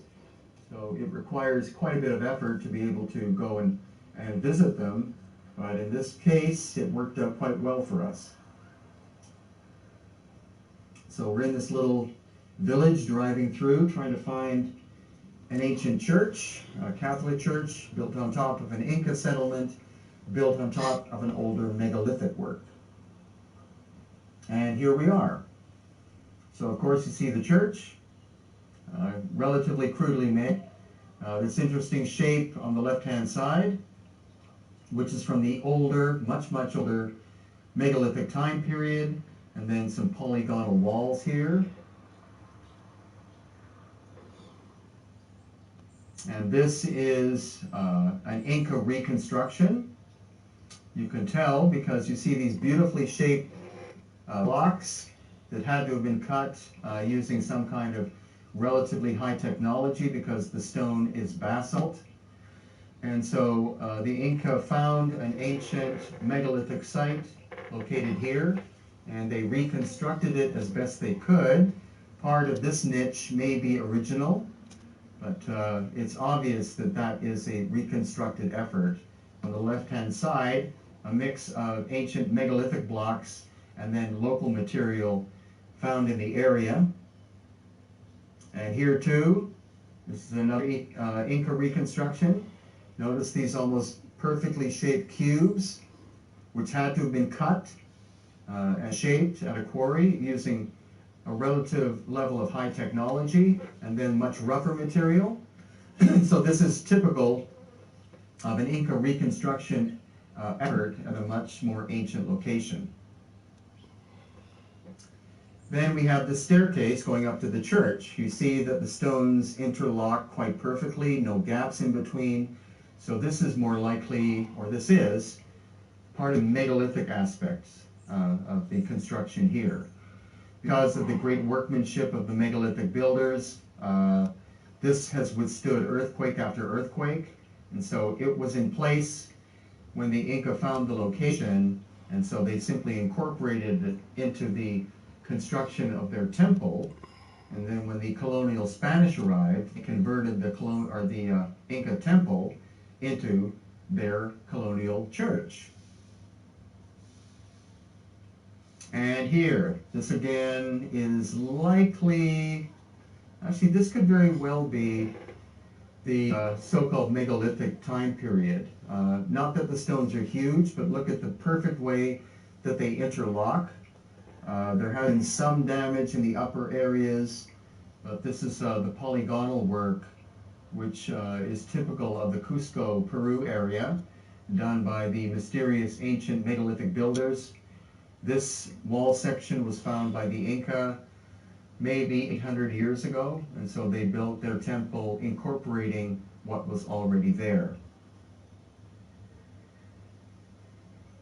And again, when we take a compass and go up to the wall, we see that it's several degrees off where it's supposed to be. It should be perfectly north, south, east, and west, but it's off by, it looks in this case, 30 degrees, and so that's quite curious. Originally, it would have been built perfectly north, south, east, and west, so it could be that the axis or tilt of the earth has changed over the course of time, and that may well have happened during the cataclysmic events of about 12,000 years ago. And here we find interesting looking damage. Again, look at the beautiful way that it was originally constructed, and then the surface of the stone is falling off. So it's quite likely that catastrophic damage in terms of heat happened in this location. And again, we've seen this in many other locations in different megalithic areas of the world, Peru and Egypt and elsewhere. And again, it could indicate very much that according to the theory of Dr. Robert Schoch, a geologist, that plasma from the sun struck specific points of the earth approximately 12,000 years ago, which is at the same time as the very rapid ending of the last ice age. And here on the left-hand side, you have the Inca reconstruction, and on the right-hand side, you see. And I'm gonna have to take a break to get a drink and a snack and turn this damn fan on. as a result of some kind of major earthquake or other I ain't gonna lie. event. And the Incas found the site Is hot, several sir. thousand years later, and then they Can you rebuilt please it. They get wanted some to ice integrate water? the work that they found on right here with their level of craftsmanship. The level of craftsmanship on the right is profoundly greater than that on the left. And here we see vitrification, which is where the surface of the basalt has literally melted. So there you see boiling marks of the stone. That would require at least 1,000 degrees Celsius, and so that would not have been from a standard open fire. That would be from some kind of possible plasma event striking and boiling the surface and blowing some of the stone off. Now this, just in close-up, then you see the surface of the stone has not only melted, but it's turned into a type of glass.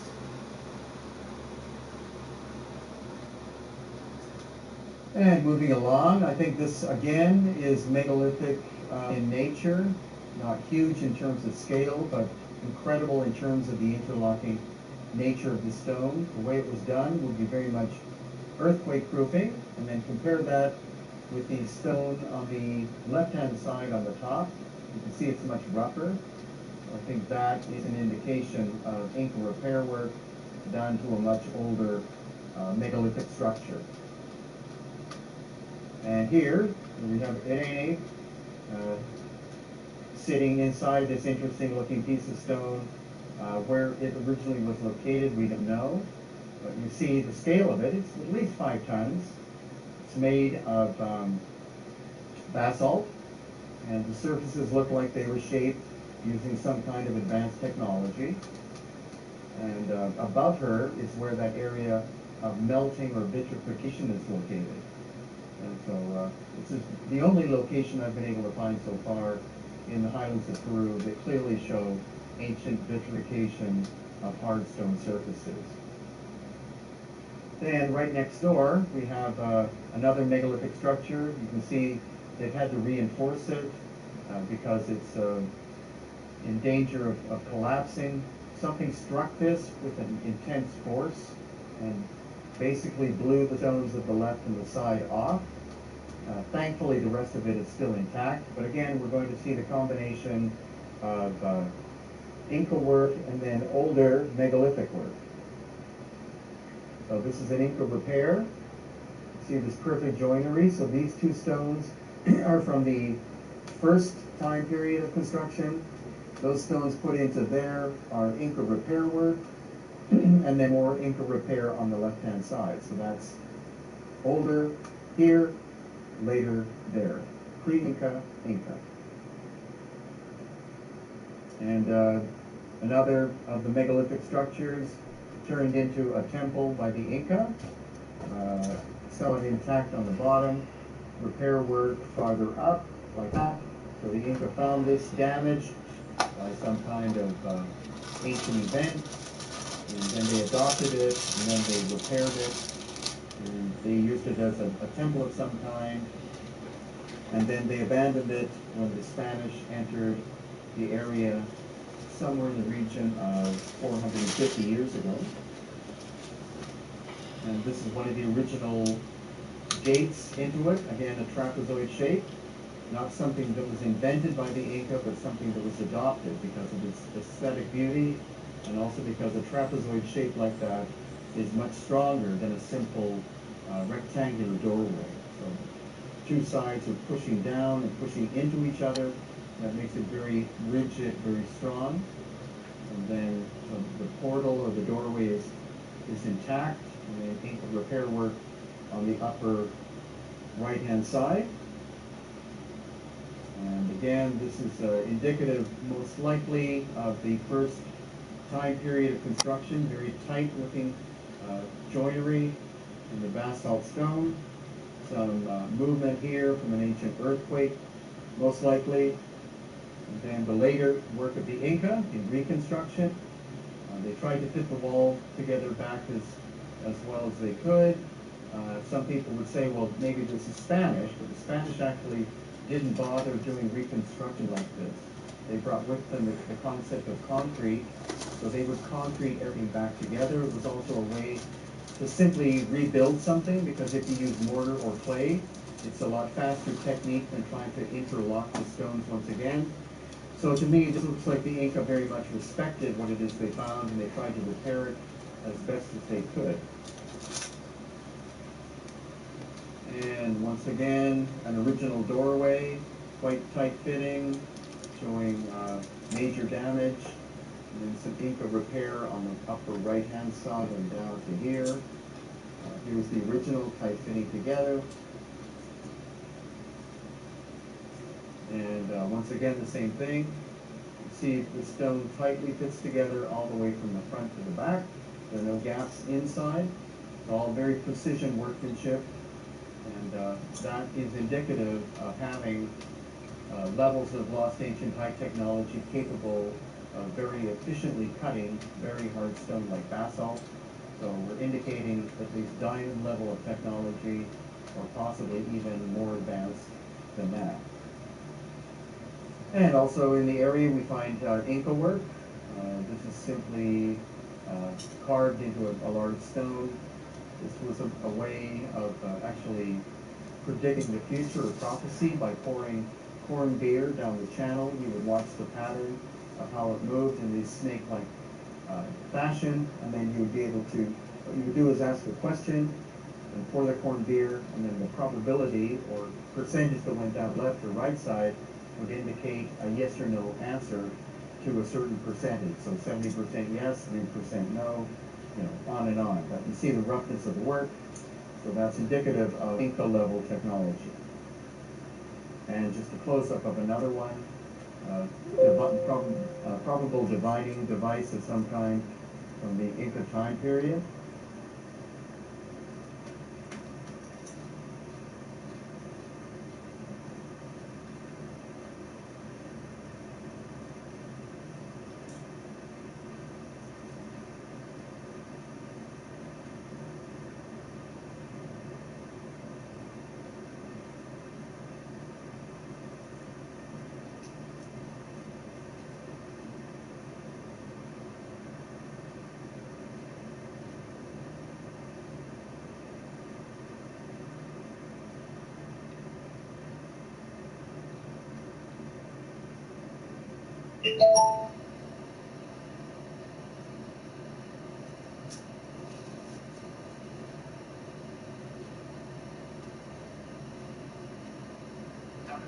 Let's just focus on the next one. Let's make sure to give it away. This map is not one that you want to try to relive. Kills in the last 60 seconds is just extra confidence boost for the Renegades. As you see, most of the players from Chiefs Esports Club are either mildly playing the game or they mostly put their controllers down at this point. So it's one of those things that, yeah, we're talking about map 4. It's going to be a Petra, I believe, coming up next for them. And again, this was a map that they actually played in map 4 of the winners finals, where I believe it was about a 250 to 215 in favor of the Renegades. So again, not the greatest map mode combo for the side of Chiefs Esports Club as you get into map number 4, and I believe map number 5 will actually be an Arklov Peak. So I can't really speak much to as far as the recent history between these two squads, but you got to find a way, obviously, to get this map 4 back into your favor, as most recently in that winners finals it didn't go their way. Call of Duty tournaments. I don't want to be called the Apex. I'm motherfuckers be getting like 20 grand for that shit. Ahead of this map, and he is currently 13 and 34. Yeah, make that 13 and 34. She's not playing, but still, like, I was hoping to, like, really kind of, I don't know, support my claim there for a moment, but that is the definition of dominance there from Renegade. That's a 2-1, and oh boy, a scary situation now for Chiefs. Situation they've been in many times, Jess. Yeah. Boy, oh boy is right, like you said. And Chip, I lost it when you said most players on Chiefs, they're only mildly playing the game right now. Because I gotta say, Renegades, they were playing very spicily. That was some spicy COD. And you love to see it. And I wrote down my little notes here that at one point during the first half of that series, or sorry, the first half of that domination map, on the side of Chiefs, everybody was negative except for damage, and on the side of Renegades, everybody was positive except for Pred. And then as we headed into the second half, everybody on Renegades was positive, everybody on Chiefs was negative. And you're right, we highlighted Max Lando in particular. You were like singing his praises, I feel like. So that really hurt, I thought, to see him just crumble like that. Can you talk a little bit about what that says about kind of his strengths as a player on the different game modes and the different maps? But I would say in general, if you are the Chiefs Esports Club, your main goal for a guy like Limax is, as he is a younger guy, tell him to brush it off, right? You gotta say, hey, listen, that last map cannot reflect you when it comes down to the next one. Obviously, he was a key factor for them in the game 1 Hartford, which I love.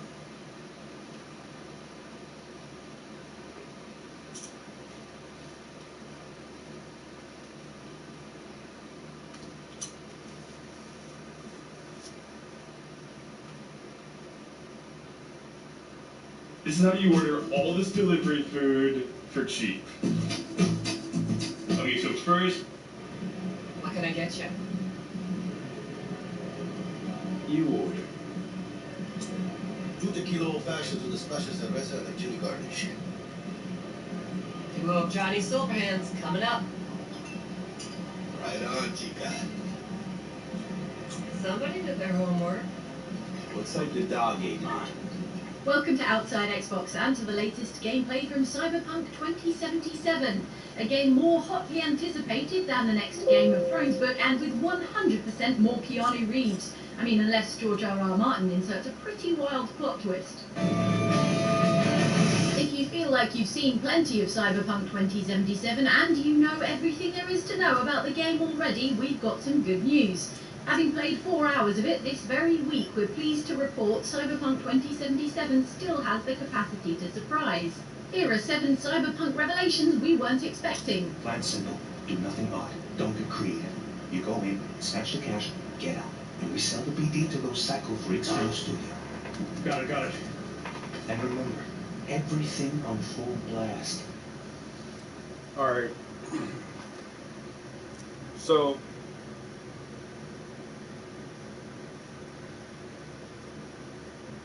where am I at right now?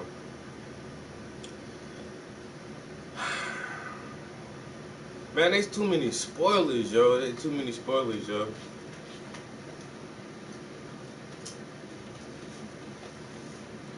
Some shit happened, right? Some shit happened.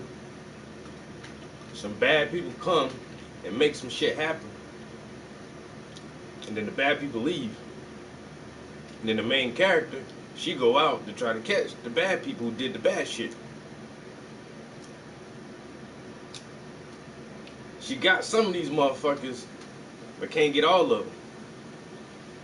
But she's gonna go by herself to get the bad people. But of course, you know, friends come along. And now in the course of them trying to finish catching all the bad people, something happened to one of the friends. And now the group has to get back home now, and that's where I'm at now. Like, they haven't really finished what they wanted to do, but somebody in the group has to get back home. And so I think the next part is trying to get back. All right, the town where they live is called Jackson, and right now they're trying to get back to Jackson.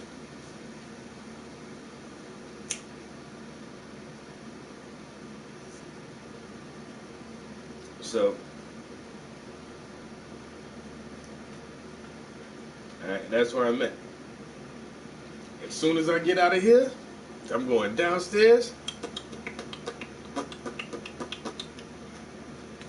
I gotta spend equal amounts of time though. I cheat anyway. I say, okay, if I want to play 3 hours of video game time, I gotta stay in the studio for 3 hours. And then, like, if I'm streaming my gameplay and it's about to hit 3 hours of stream, I'm like, all right, I turn it off and I keep playing, because if I'm not streaming, it don't count. So it just makes sense to me, you know. But as soon as I get out of here, I don't know, I might take a nap. I feel like I could use a nap.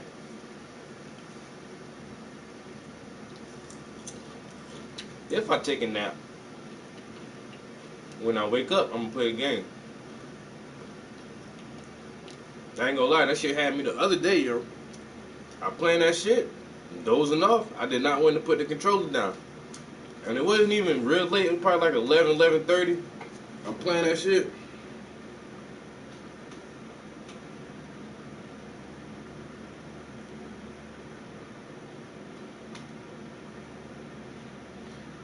Let me turn this motherfucker off.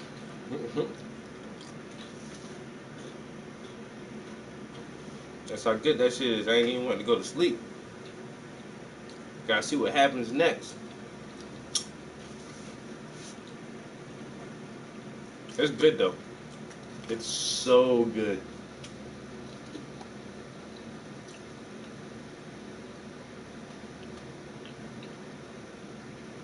It is so good, yo.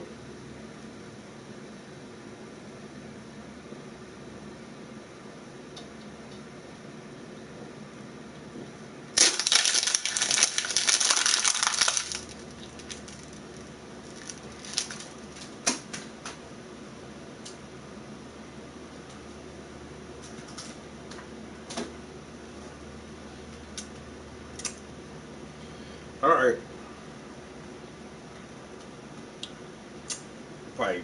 Probably smoke myself to sleep. I just washed my hair before I came up here, but I didn't grease it yet. It feels weird, like my scalp feels dry now. I need to hurry up and go throw my oils on that shit, moisturize my scalp, and keep my hair follicles healthy. You know what I'm saying?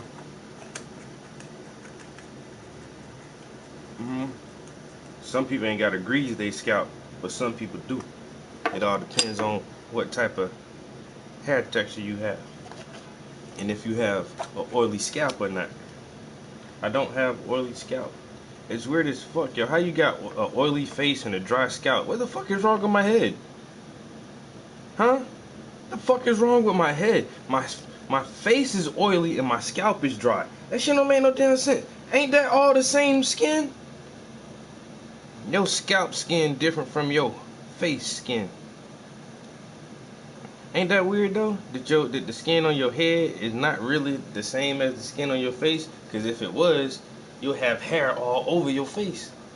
But somehow, your hair knows to only grow on the top of your head. I find that amazing. Fascinating even. You know, genetics is a crazy thing. And then how come your eyelashes only grow a certain length? And you don't have to, like, when men go to the barbershop or women go to the beauty salon, they get their hair cut. Men can get their beard trimmed and their eyebrows plucked. But you never have to trim your eyelashes. Like, oh, my eyelashes are 7 inches long. I really need to go get them cut. Like, your eyelashes just know when to stop growing. Ain't that shit amazing? Y'all don't find that shit amazing? Just little shit like that about the human body? How that shit works? Just your hair alone. Hair is weird.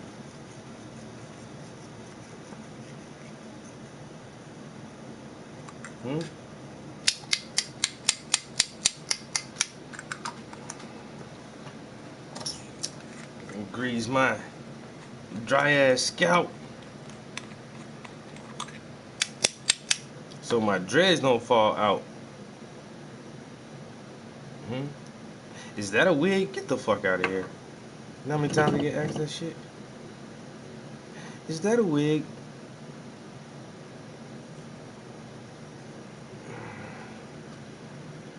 I'm gonna just start saying yeah, and this motherfucker hot as shit too.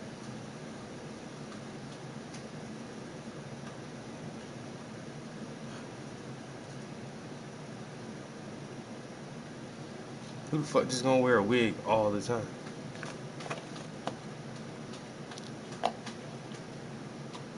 I'm hearing the noise, and for like 2 milliseconds, it frightened me, and then I realized it was the fan making the paper flap against the canvas. My first thought was, what's that? Oh, okay. I know what it is. Don't freak out on camera, Trap. Don't freak out on camera.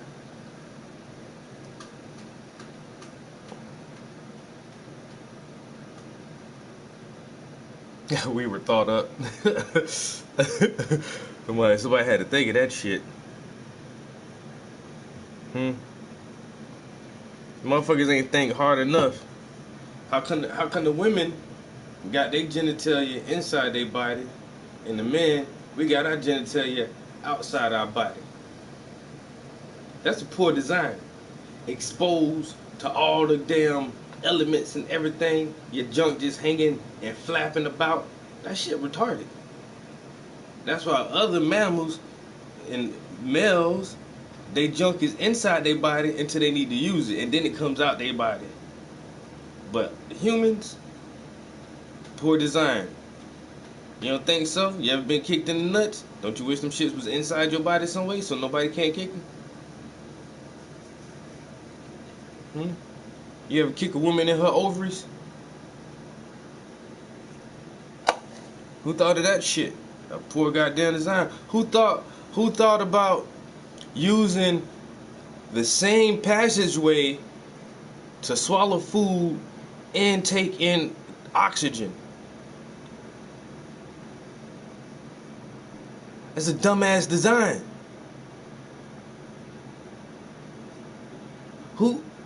Why would you do that?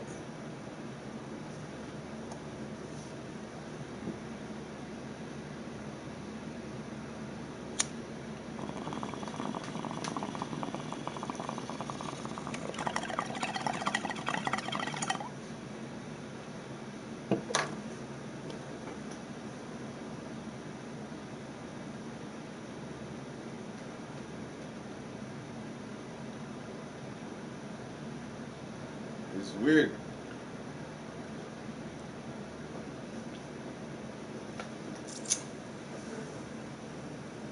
Whoa.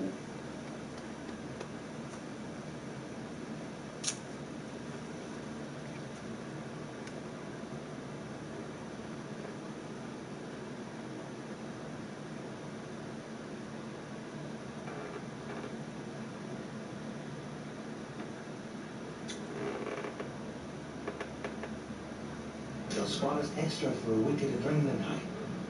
The most important new element of Cyberpunk 2077 revealed in the latest gameplay is something called a brain dance. The idea is that you're reliving memories and emotions recorded by other people's cybernetic implants.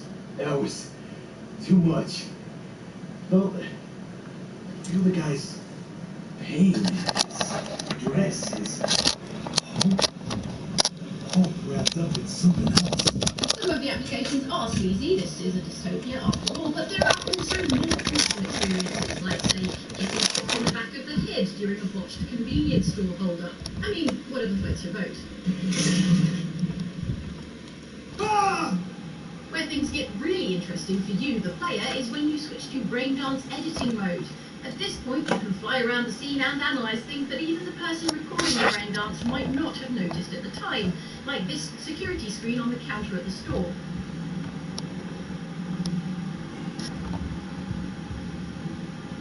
His own tomb Shaolin. What we planned to all along. Must have got a nice slice of cut on the black market for thinking like this. With the ability to analyse sounds and also thermal signatures from recorded brain dances, this is what...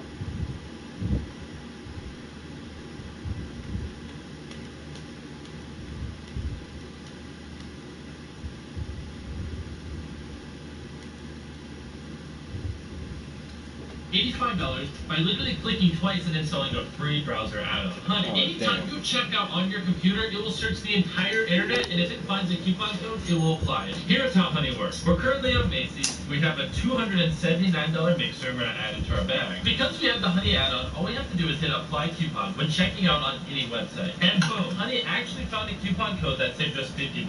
And that in a nutshell is how Honey works. And here's a list of all the websites Honey works on. You should really install it because you'll save thousands of dollars of your lifetime. Here's how you install Honey. You hit add to Chrome, you hit add extensions, now you have Honey. Even Chandler can do it. Nice! Go to joinhoney.com. You'll save a lot of money. That's joinhoney.com.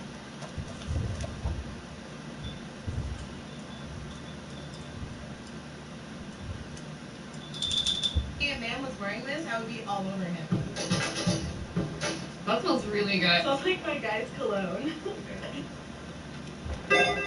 So you guys who've been watching for a while know that every year, at about halfway through the year, at the halfway point, we do this weird thing where we go and take a look back at some of the best games that 2020 has had so far. Sometimes we get wrapped up in so much gaming negativity that we gotta take a look back and remind ourselves that 2020 was actually pretty good. So let's talk about 10 or so of the best games of 2020 first half, starting off with number 10.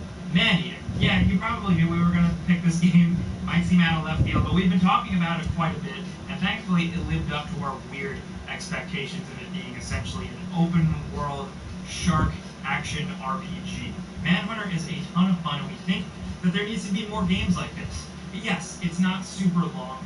Yes, it can be a little repetitive, but it's creative, it's cool, it's fun. Doesn't take itself too seriously, but they actually put the work in to make it satisfying to play. It's got great, hilarious narration. It's got a ton of environmental and enemy variety, especially as you travel through different areas of water and grow your shark from a little tiny baby into this killer, behemoth, nasty, prehistoric killer. All the while kind of customizing your shark with different abilities and evolving it. It's really fun. It sounds weird, but we think people should give it a try. Especially because you can even hop on land and munch on people. Like, what's better than that? That's a good shark game, if you ask me. Now, over at number 9, Gears Tactics. Yes, a game that has not been talked about too much, hasn't been mentioned much, and honestly, kind of released pretty quietly. This is a surprisingly competent game. Halo fans know that a lot of people slept on Halo Wars, the RTS version of that game that was actually pretty good. Now, Gears Tactics takes the Gears of War formula and applies it to a top-down strategy shooter similar to XCOM, but with the Gears of War flair, and it actually turns out to totally work and be really cool. Using your Lancer, using your chainsaw bayonet actually works in the gameplay. It makes sense. Taking cover, hunkering down, fighting the Locust in like more of an old school Gears campaign was something that we also really like. It's not like Gears 4 or Gears 5.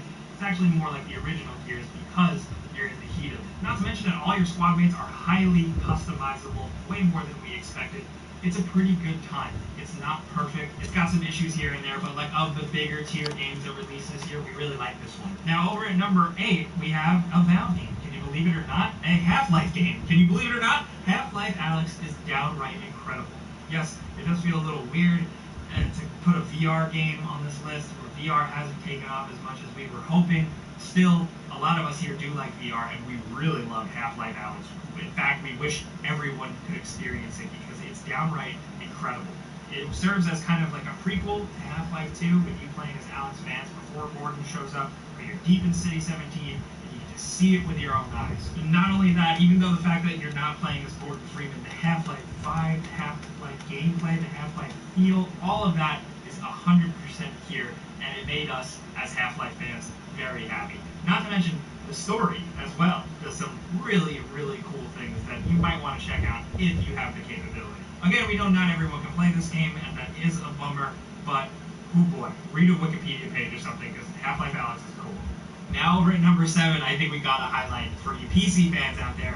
Mount and Blade 2 Bannerlord is finally actually released and you can play it. Yes, it's technically still more of an early access game, but you're getting way more of that awesome warfare action you come to expect, commanding massive amounts of dudes, using all types of different weapons, exploring and kind of enjoying more of the RPG aspects, conversing with people. There are definitely some things that still need to be built up in this game, and you can tell, but like the core Mount and Blade gameplay is there, and it seems like hardcore fans are absolutely happy, and you know, we're happy for them.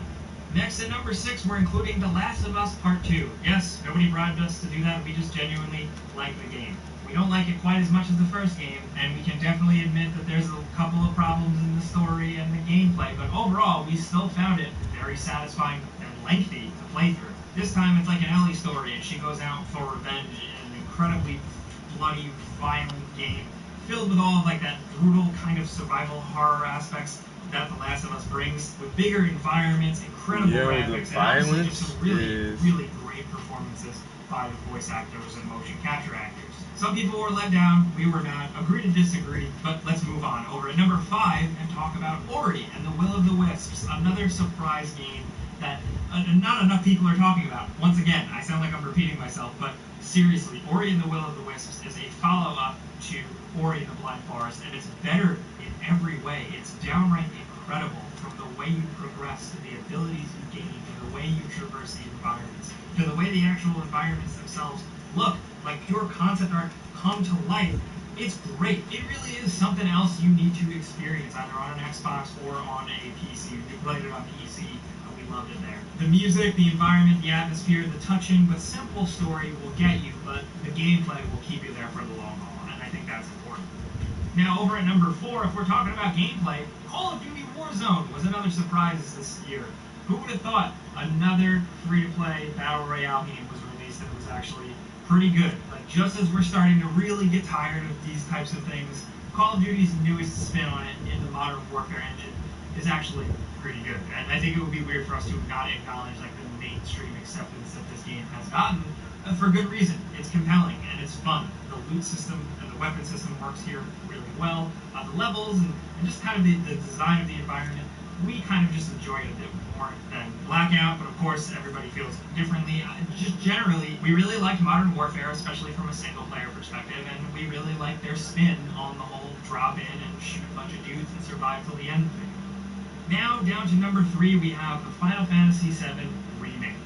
What a dream come true this game is. After so many years of anticipation and just delays and not knowing what's going on, we finally got the game that we were all hoping for, at least the first part of it. Yes, this game does focus specifically only on the early sections of the original game, but they take the time to really expand it, grow it out, give more fan service, give more lore, give more background, and just create more living, breathing, and convincing worlds. It almost strengthens the story of the original game because now you can like really understand the people that live here and what's going on. Of course, thanks to also some incredibly detailed graphics that just really sell it, especially with all the main characters you're playing as. But also just the fact that the story goes some places, dude. It does some things that are very interesting, and it plays with fan expectations in a way that we thought was pretty fun, to say the very least. But not to mention, it's also just a good, solid JRPG. The action is fun, even though it is a little more action-oriented. It does hold up. Upgrading your characters is satisfying, and all of that is just a good time. For a lot of people, this is the first way they're going to experience Final Fantasy VII, and, you know, we think that's pretty good. I think this is a good first way to experience the beloved original classic. But it's even better if you love the original, and now you're playing this one. Who knows how long we're going to have to wait for the sequel to this to kind of wrap things up into the second half? I don't know, but we are definitely happily going to be waiting for it. Now down to number 2, we have Animal Crossing: New Horizons, a game that really took the world by storm. Of course, while many people were shut inside their homes due to unforeseen and uncertain circumstances, there was a game that released just at the right time, and it was pretty much there to comfort everyone, and it was Animal Crossing, baby, which has always been a great series, but New Horizons really blows it out of the water. It's more social, it's more detailed, it's more customizable, it's more compelling, it's more ongoing, it looks better, it's a little more engaging. Basically, everything you could want from an Animal Crossing sequel, they didn't screw it up. And props to Nintendo, because they really could have. I know that sounds kind of jaded, but this is easily the best thing that Nintendo put out this year, and we're really happy it exists, and we're also really happy that it's continuing to be fun and exciting. They just announced that they're adding swimming to the game. That's crazy. Still, we know that it is very much like a chill, relaxing, weird, grindy type of game that isn't for everyone, but I think just the actual cultural impact this game has made this year is really worth highlighting and celebrating.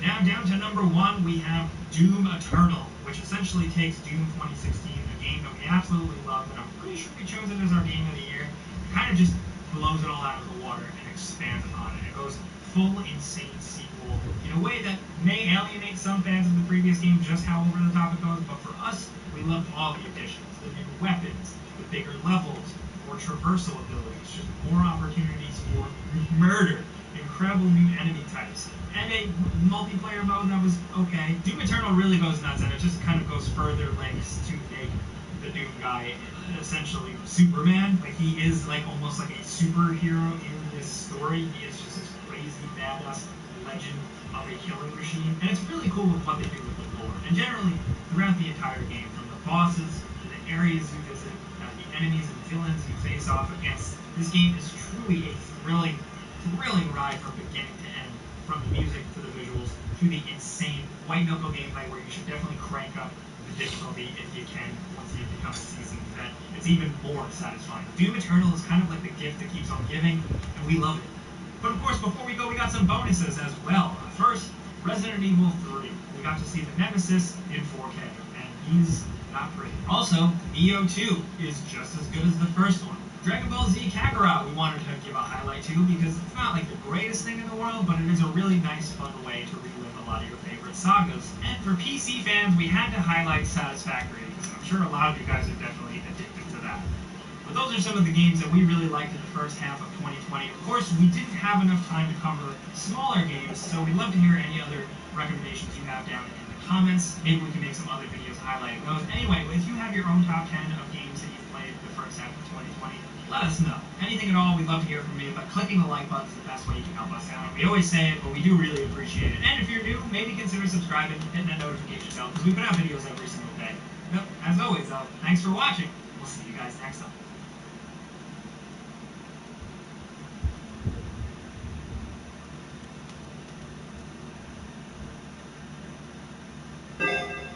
July 2020 has got a big docket of great-looking games coming up. Hi folks, it's Falcon, and today on Game Ranks, the top 10 new games of July 2020. Starting off at number 10, it's Marvel's Iron Man VR, coming to the PlayStation VR on July 3rd. Now, I want to go ahead and acknowledge that there's a keen possibility this could backfire, but I've looked at the gameplay and I'm really interested in how this game turns out. It seems as though they've really tried to make an Iron Man simulator, which is not something I think sounds anything but amazing if possible. But the real questions we have are, is it?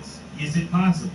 The way the game handles flying just looks impossibly fun.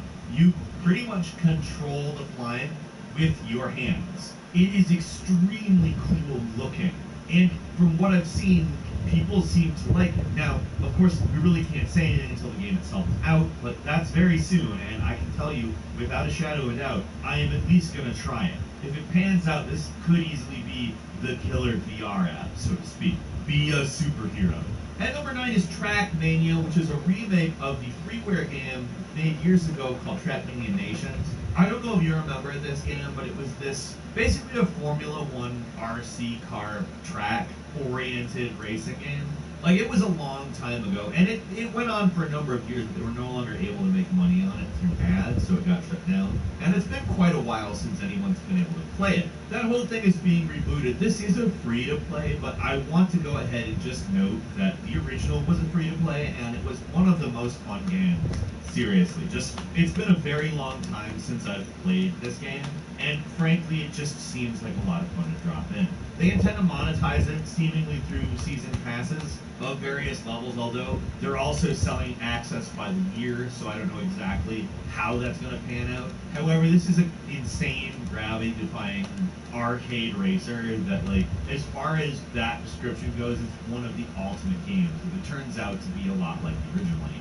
Trackmania is coming to PC on July 1st. At number 8 is Deadly Premonition 2: A Blessing in Disguise, the sequel to the 2010 Deadly Premonition. It has been a long time since people trekked through Greenvale, Washington, investigating the murder of an 18-year-old woman. Deadly Premonition was a really polarizing game. If you recall, like, some people loved it, some people absolutely hated it. It actually held the Guinness World Record for the most critically polarizing survival horror game. And I'm not making that up. Deadly Premonition had kind of weird dialogue, but at the same time, it was also kind of hard not to like it. If you're the type of person that likes kind of weird games, it's very quirky. I've seen the game described as eccentric so many times through the years. But the plot is not particularly non-traditional. More or less a mystery of whodunit, although you'll find that a lot of the time things are not as they seem. I know that sounds maybe stereotypical, but honestly, this is a game that I welcome a great deal. I'm excited to play Deadly Premonition 2, and if it can manage to retain the charm of the original while being a more modern game, I think they've kind of got an easy win. Deadly Premonition 2: A Blessing in Disguise is coming to Switch July 10th. At number 7 is F1 2020, of course the official game of the 2020 Formula 1 and Formula 2 Championships. and is kind of functioning as a replacement for the championship because of what's going on in the world right now. Obviously, it's a pretty sweet looking game. They do what they can to accurately simulate Formula One. Not a lot of people outside of Formula One racers have driven an F1 car, so I can't really attest to how accurate it is. But these are gorgeous games that are really incredibly fun, and definitely provide what I would call a fairly unique experience. Again, this year it has a fairly unique position in that it's kind of actually replacing the real season. So I'm kind of excited just to see how that plays out personally. It of course looks like a great update to the game, and it's coming to Windows, PlayStation 4, Xbox One, and Stadia on July 7th. Number 6 is Ori and the Secret of Seasons. No, not Ori, like the Blind Forest. It is a similar name, don't get it confused, this is something different. This is an adventure game coming from an indie developer that is actually quite promising. It's a very beautifully animated game in which you have the ability to manipulate season. The title kind of gives that element away, but that's how it figures into puzzles. You're going to be solving a lot of puzzles in this game oriented towards the weather.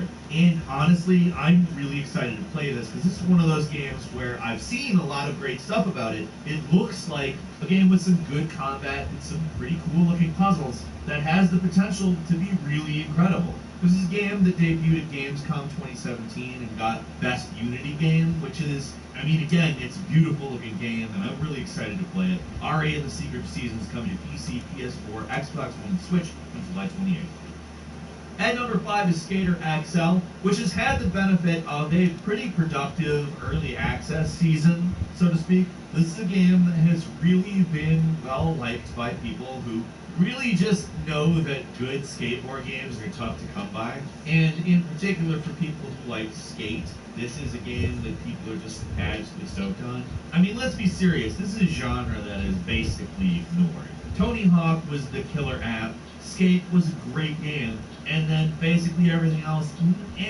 certainly not as memorable as either of those two games. But this one's oriented towards precision and simulation, more like Skate than Tony Hawk, obviously. Of course, it's not an official continuation of Skate, but Skater XL looks like a really worthy successor in a spiritual sense. You can actually get it on early access now, but the official release comes July 7th on PC, PS4, Xbox One, and Switch. And number 4 is Rocket Arena. It's an aptly named title. It's a new hero-based shooter, 3 versus 3. However, it's rockets only. Now, I wouldn't normally say, like, hey, let's look at every single little spin on the hero shooter thing. It's kind of a played-out genre at this point, but oof, I like this. Let's be serious. Like, do I need to say a lot more? It's a game where everybody's got a rocket launcher, and the idea is to shoot rockets at each other. I don't know why we haven't had this yet.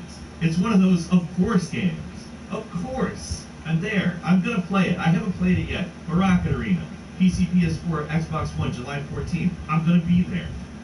And at number 3 is Destroy All Humans, a game that I could talk for hours about. I love Destroy All Humans, and I'm so excited that there is a remake with better graphics that doesn't touch the core gameplay. In fact, it's a basic, complete, round-up remake of the original. That's fantastic. To play the original game with better graphics, that's like what a lot of people want when somebody says the word remake. If you remember the anger about some of the changes in the Final Fantasy VII remake, that may provide a little bit of evidence for my case here. Now, that's not to say I didn't enjoy the Final Fantasy VII remake. However, this is exactly what I would have wanted out of this game because the gameplay in Destroy All Humans is why I like it so much. You're going to be taking brain stems from people and destroying stuff.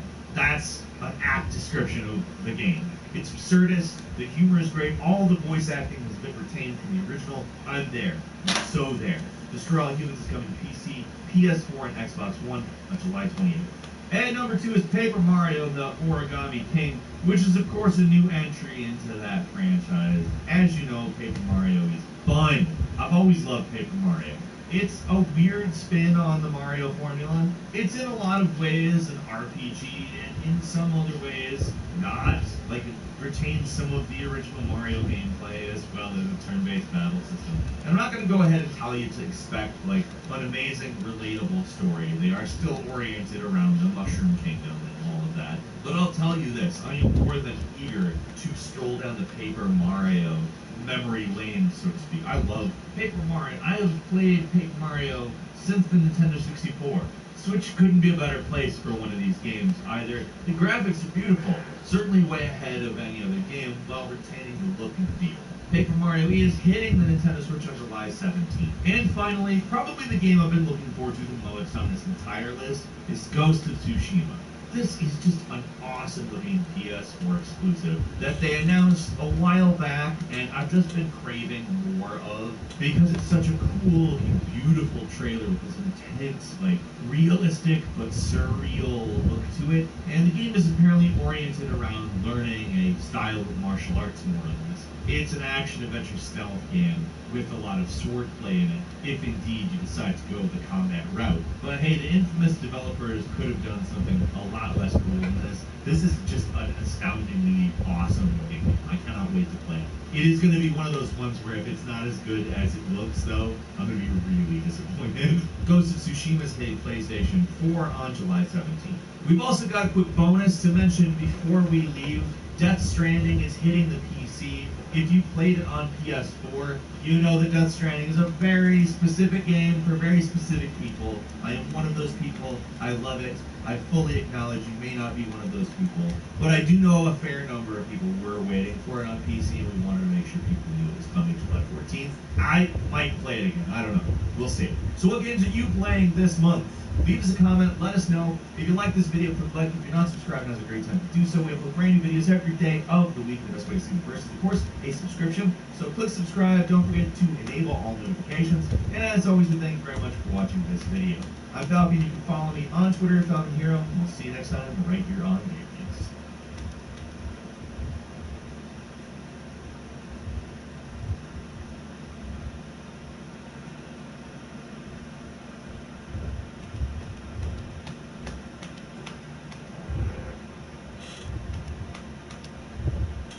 Yeah, Death Stranding, I don't know. I loved all the Metal Gear Solid games. But just watching gameplay of Death Stranding, I'm like, I don't think I'm gonna get that. Not that one, Hideo Kojima, sorry buddy.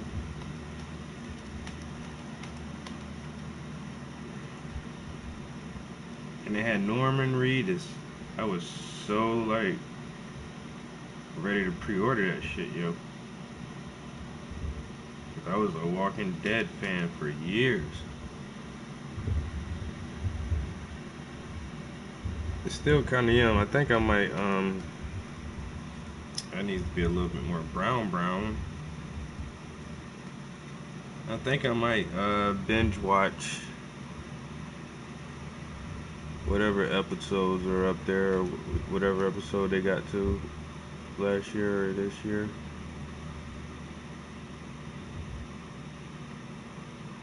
Cause I haven't watched The Walking Dead in a minute. Damn, that cookout smell good. Really gotta figure out what I'm doing for dinner, man.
Damn, that barbecue smell just keep getting stronger and stronger. I swear to God.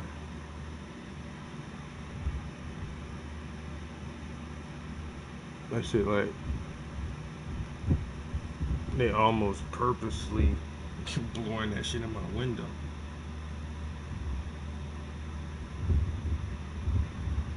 It smells delicious.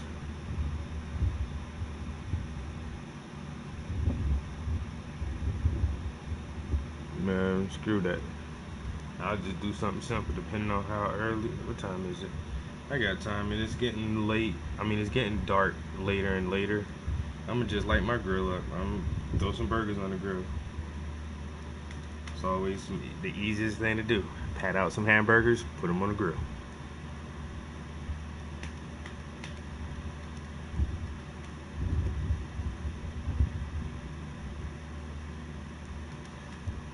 Motherfuckers done got me in the mood. In the mood to cook outside. Got me in the mood. Shit. Got me in the mood to cook outside. Got me in the mood to cook outside.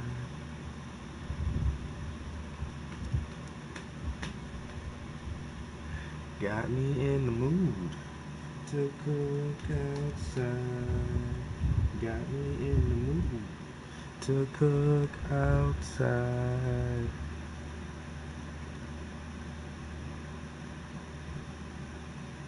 To cook outside. Now I'm in the mood to cook outside. Got me in the mood to cook outside. Now I'm in the mood to cook outside.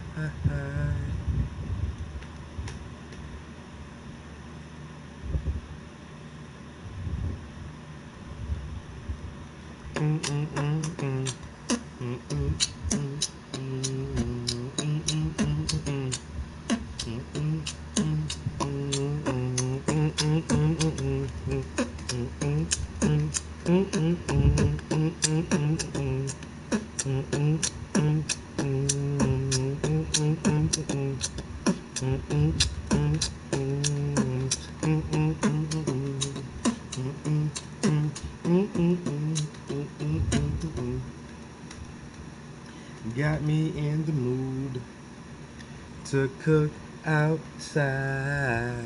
Got me in the mood to cook outside. Got me in the mood to cook outside. Got me in the mood. Got me in the mood.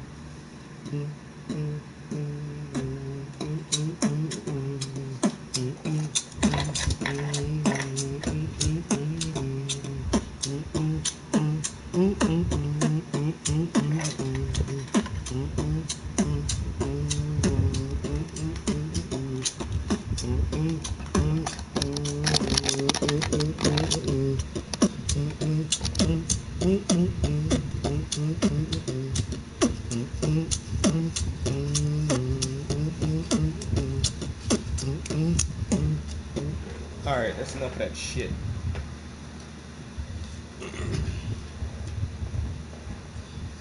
Got me in the mood to cook outside. Got me in the mood to cook outside. Got me in the mood to cook outside.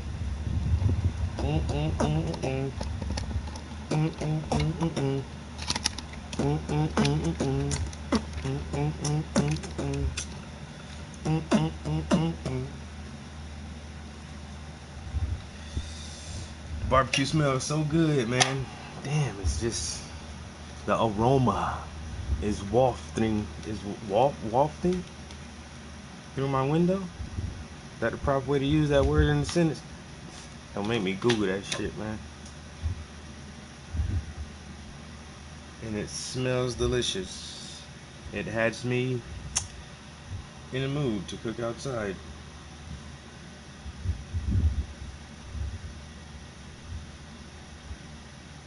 Oh dang! I need to cut my grass. I had washed my hair this morning. If I cook outside, then my hair gonna smell like barbecue, and I have to wash my hair again before I go to bed. That's the only thing about cooking outside. You're like, when I cook on the grill, I gotta wash my hair when I'm done with that shit, or else I'll smell like barbecue for 2 days. Ain't nobody want that shit. Go to bed, smell like smoke, and get smoke all in your pillowcases and all that shit. Fuck that.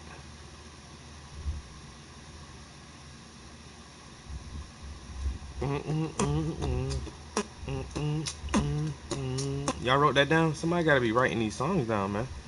These classic hits, bro. Got me in the mood. You know, it can start off as a cookout song, but man, it can turn into whatever you want to change it to. You can change the words to cook outside to jump in the ride. Got me in the mood to jump in the ride. Got me. Or you can say protest genocide. Got me in the mood to protest genocide. Or you can just, just like bump, whatever, man. I ain't gotta teach y'all this, man. Y'all already know that shit. You got me in the mood to cook outside. Got me in the mood to cook outside. Got me in the mood to cook outside. Got me in the mood. Got me in the mood.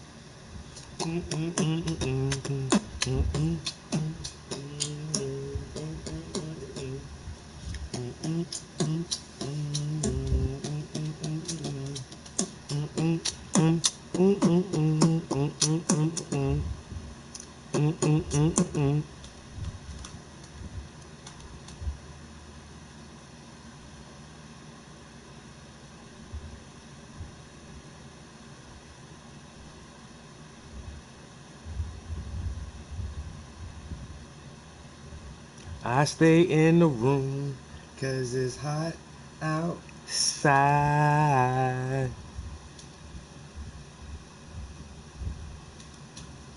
The wife just killed the groom. That's a homicide.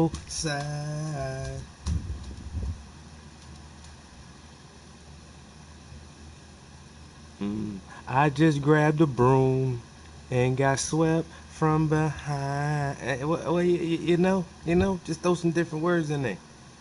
It's a nice little melody. Write that shit down. Somebody take notes. Take notes.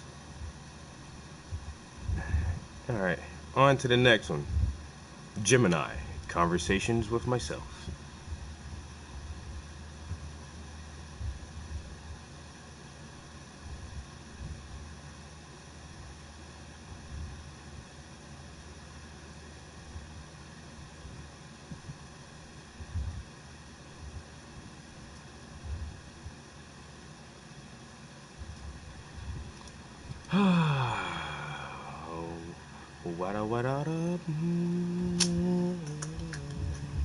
Y'all tired of hearing my voice? Y'all want me to play something on YouTube?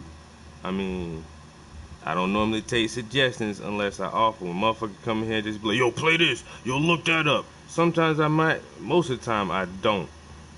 If it's somebody who come in my stream a lot, I don't mind. But some new motherfucker, look this up. Look that. Like, man, fuck that. But every once in a while, I don't mind giving the option of any suggestions. As long as I don't get kicked off of YouTube for listening to that shit.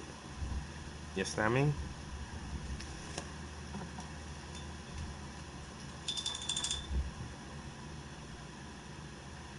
Dun dun dun dun dun dun dun dun dun dun dun dun dun dun dun. It got me in the mood. It got me in the mood. It got me in the mood. Mood. Me. Moo. There it goes. The voice of an angel I have.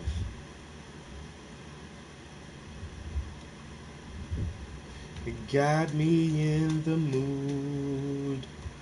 Got me in the mood. I can't imagine how I sound right now. Is this torture to you guys? I apologize so bad, yo. My bad. I hope the baby ain't trying to sleep. Shit. God damn. Ba-da-da-da-da. I'm not giving it up just yet. It's nice and I'm liking it. Dun dun dun dun dun dun dun dun dun dun dun dun. Got me in the mood.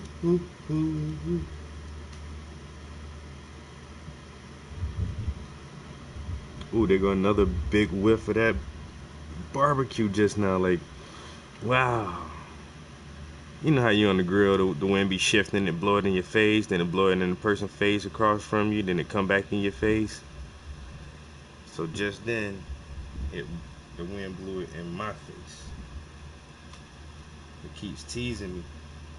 Like, ooh, you could be cooking out right now too, Trap. You know what? I could be cooking out right now, but there's two reasons. Or there's quite a few reasons. For one, I'm busy. For two, I'm too lazy and too forgetful, and I have not taken any meat out of the freezer. For three, there's only two reasons. My meat frozen.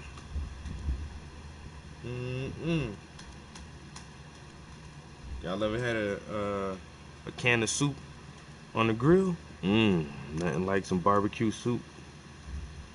Right out the can, Campbell's.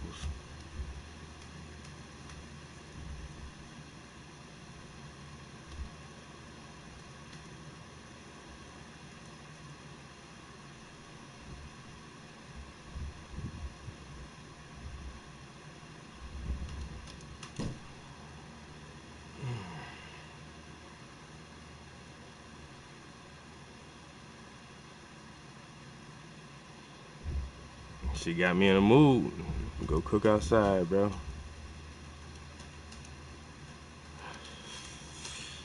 Got me in the mood.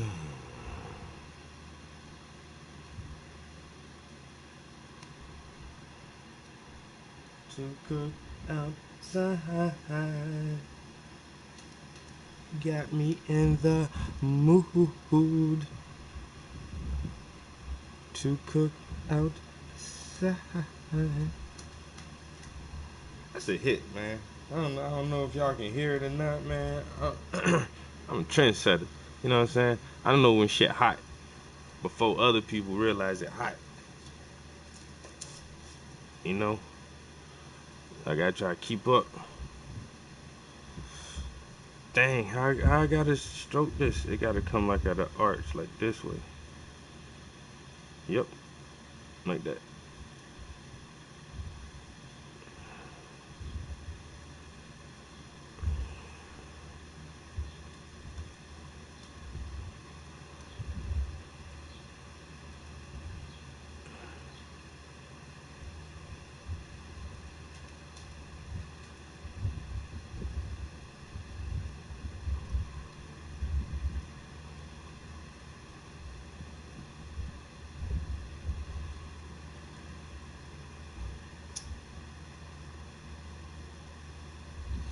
Dun dun dun dun dun.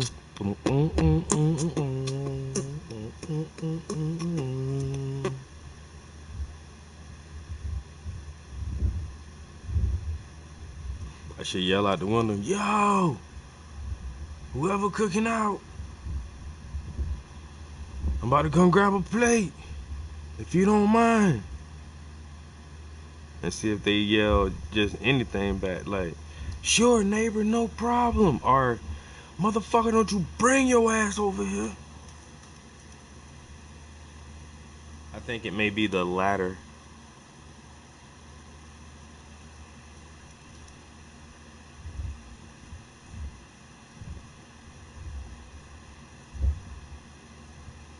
If they say the latter, I'm gonna be like, all lives matters.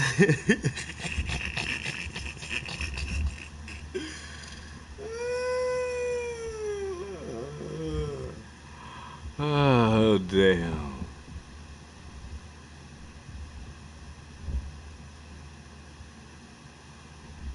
Man, what this motherfucker just say? Is he trying to mock us? Are you trying to make a mockery?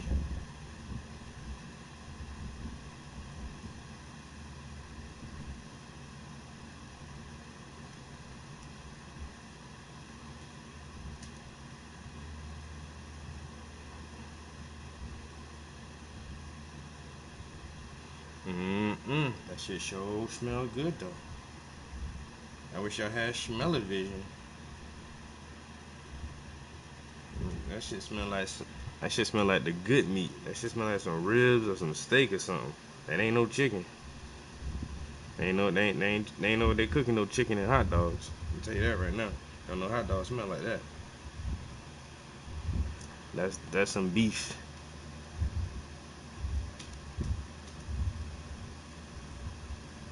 Them boys got beef over there. What?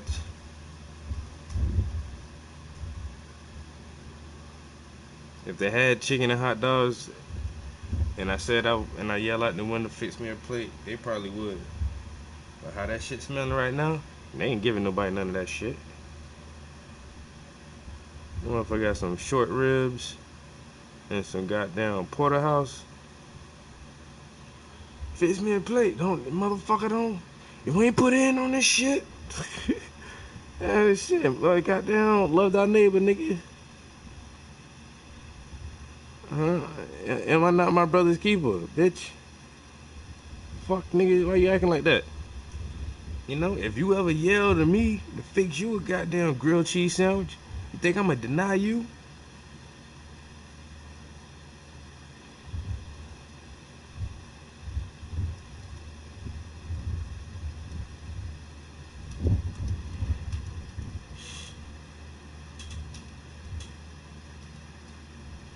Mario.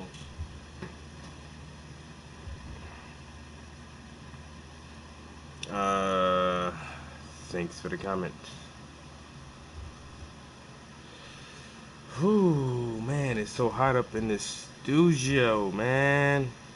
Once again, I neglect to go look for a air conditioner window unit to put up here. I've been saying it for like a month now. This weekend I'm gonna go get an AC. This weekend I'm gonna go get an AC. And then when Sunday hits, I remember like, oh, I didn't even go look for an AC.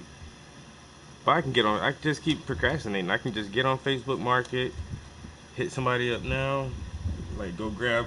If I tell the motherfucker, yo, somebody got an AC for like $75, $65, something somewhere.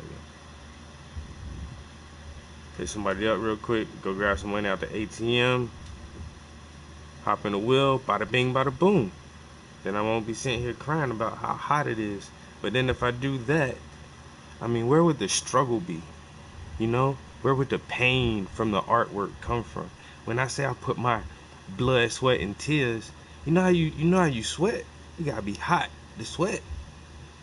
You gotta have a excess of external heat before you proceed to perspire.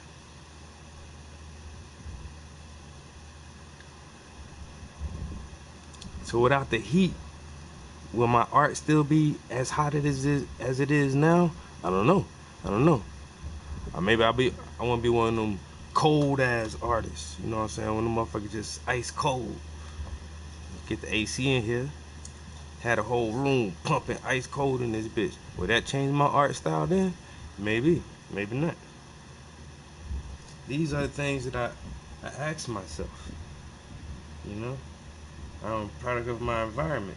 If I change the environment that I'm working in, will the work itself begin to show signs of that change, almost like an epigenetic process? Who knows? Who knows? Am I going to sit down and take the time to set up a controlled experiment to figure these things out? Fuck no.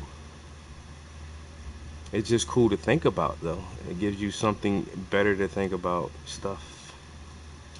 Stuff and things and stuff.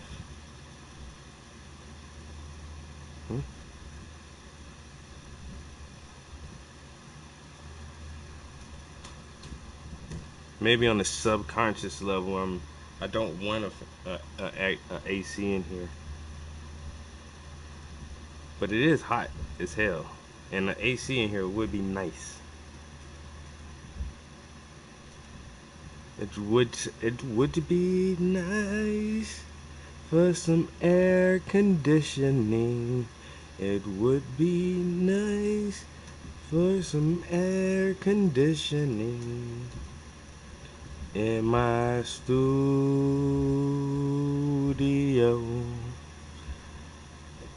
I don't like how that one sounds.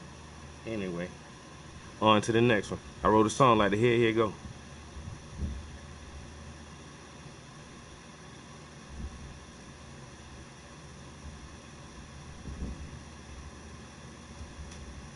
One day, it was so hot in the hood, niggas sweating out.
punch up, they get beat down.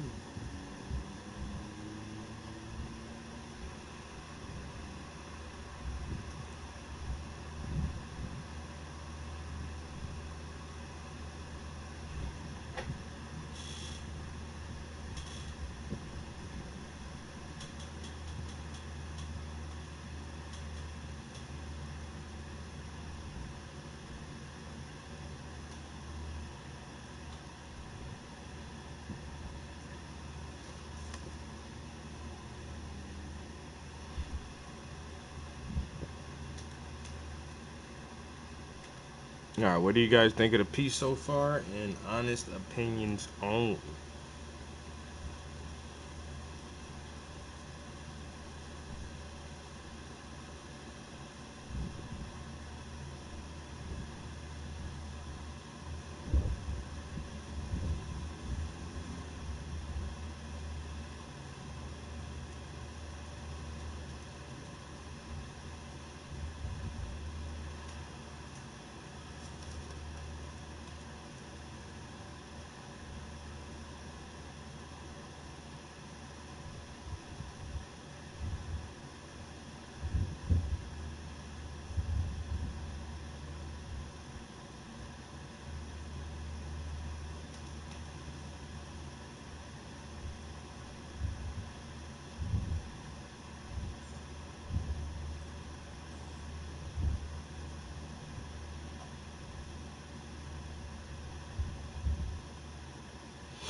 Thanks, Mario.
Damn, I might have to go take a bathroom break again.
Your favorite casino games are just a few taps away. Find FanDuel Casino right inside your FanDuel Sportsbook app. Join FanDuel Casino today to play your first 24 hours risk-free and get up to $200 back on anything you lose.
H-Town. What up, bro? So I'm about to get up out here in the field. I'm trying to get most of this hair done. For more than a century, our workers and dealers and engineers. More than a century, I've been skipping commercials, bro. All the money is out there. You know what I'm saying? It's too hot to go back.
I don't think I know FanDuel.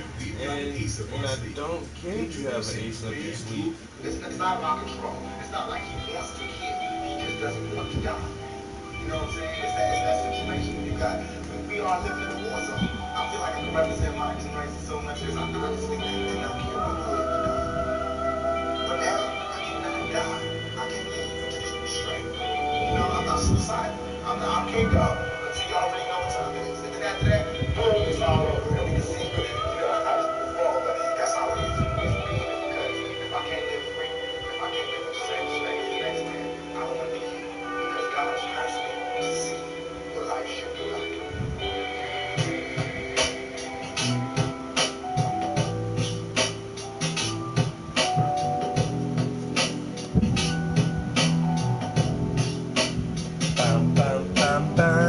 Oh, hey, bum bum bum bum bum.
I actually think there's gonna be. Listen up. The soap you shower with, you.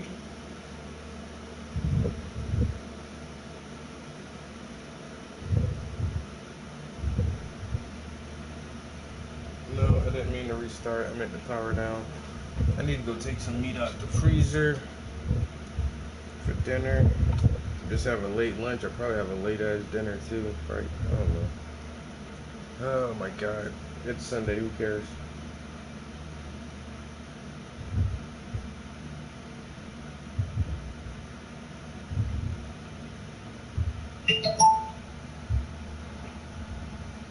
It's Sunday. Who cares?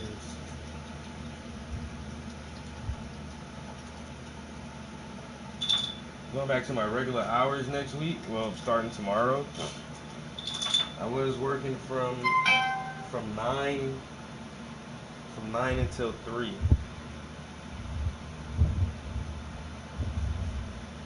Now I gotta work from 4 until 8.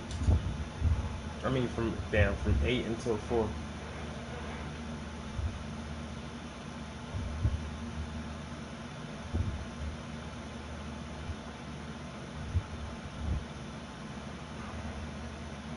Oh, those extra 2 hours are gonna seem so crazy now.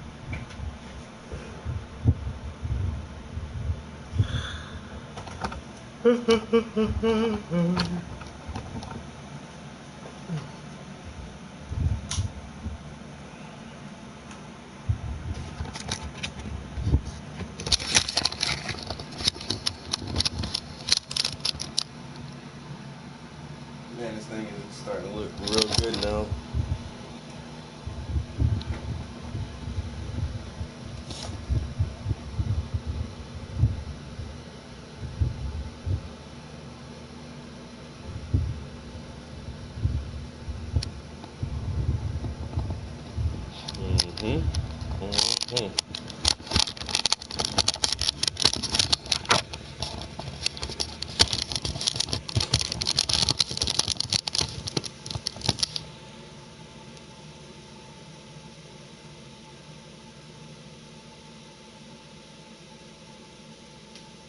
I got you, bro.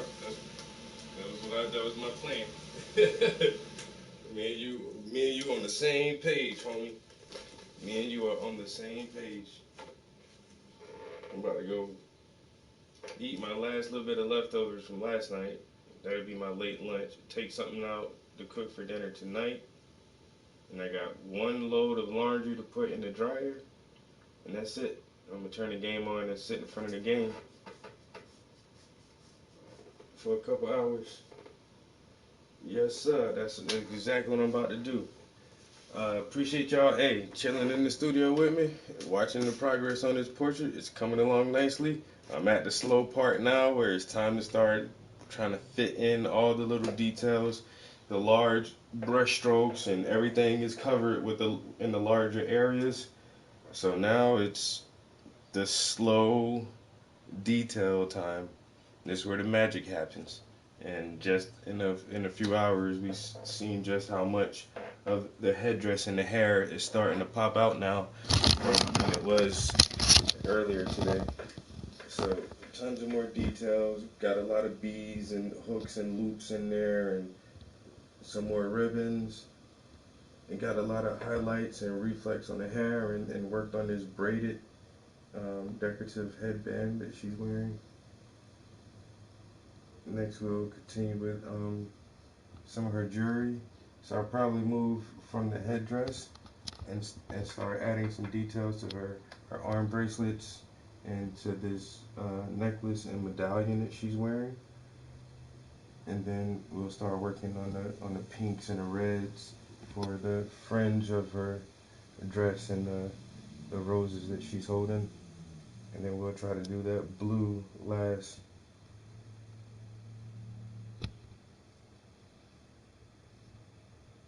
So I say this is our main project for the week. I don't know, depending on how I feel, I'll probably try to come back in here later this evening and get another hour or two. And I think I can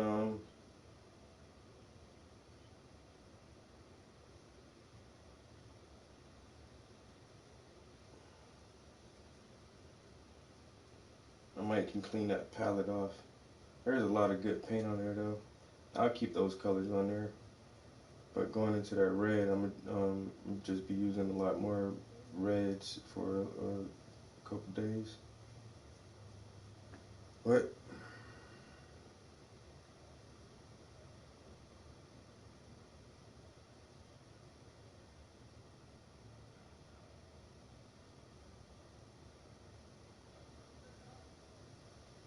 I wouldn't doubt it. Motherfuckers always trying to steal some shit. That's why I don't fuck with Jay-Z, really, because back in the day, I was friends with a guy who was in a rap group, and they got signed, and they put out a major album, but on one of their mixtapes, they had this really good song on one of their mixtapes, and it never really made it to the album, and Jay-Z stole that shit, yo. Like, stole the song and put it, I forgot whatever album he had it on, but that shit was a major controversy around the city, yo. Like, yo, this nigga really stole our shit, yo. And so,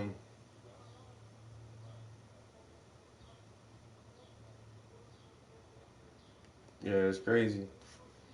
Like, I don't know. I respect Jay-Z for all of his accomplishments and all the shit he's done, but I don't support his music and all that other shit, yo. Anyway, let me get out this hot box and go downstairs. I catch y'all in give me 10 minutes just to go downstairs and load up the other PlayStation, and you guys can jump right back in the stream. Peace.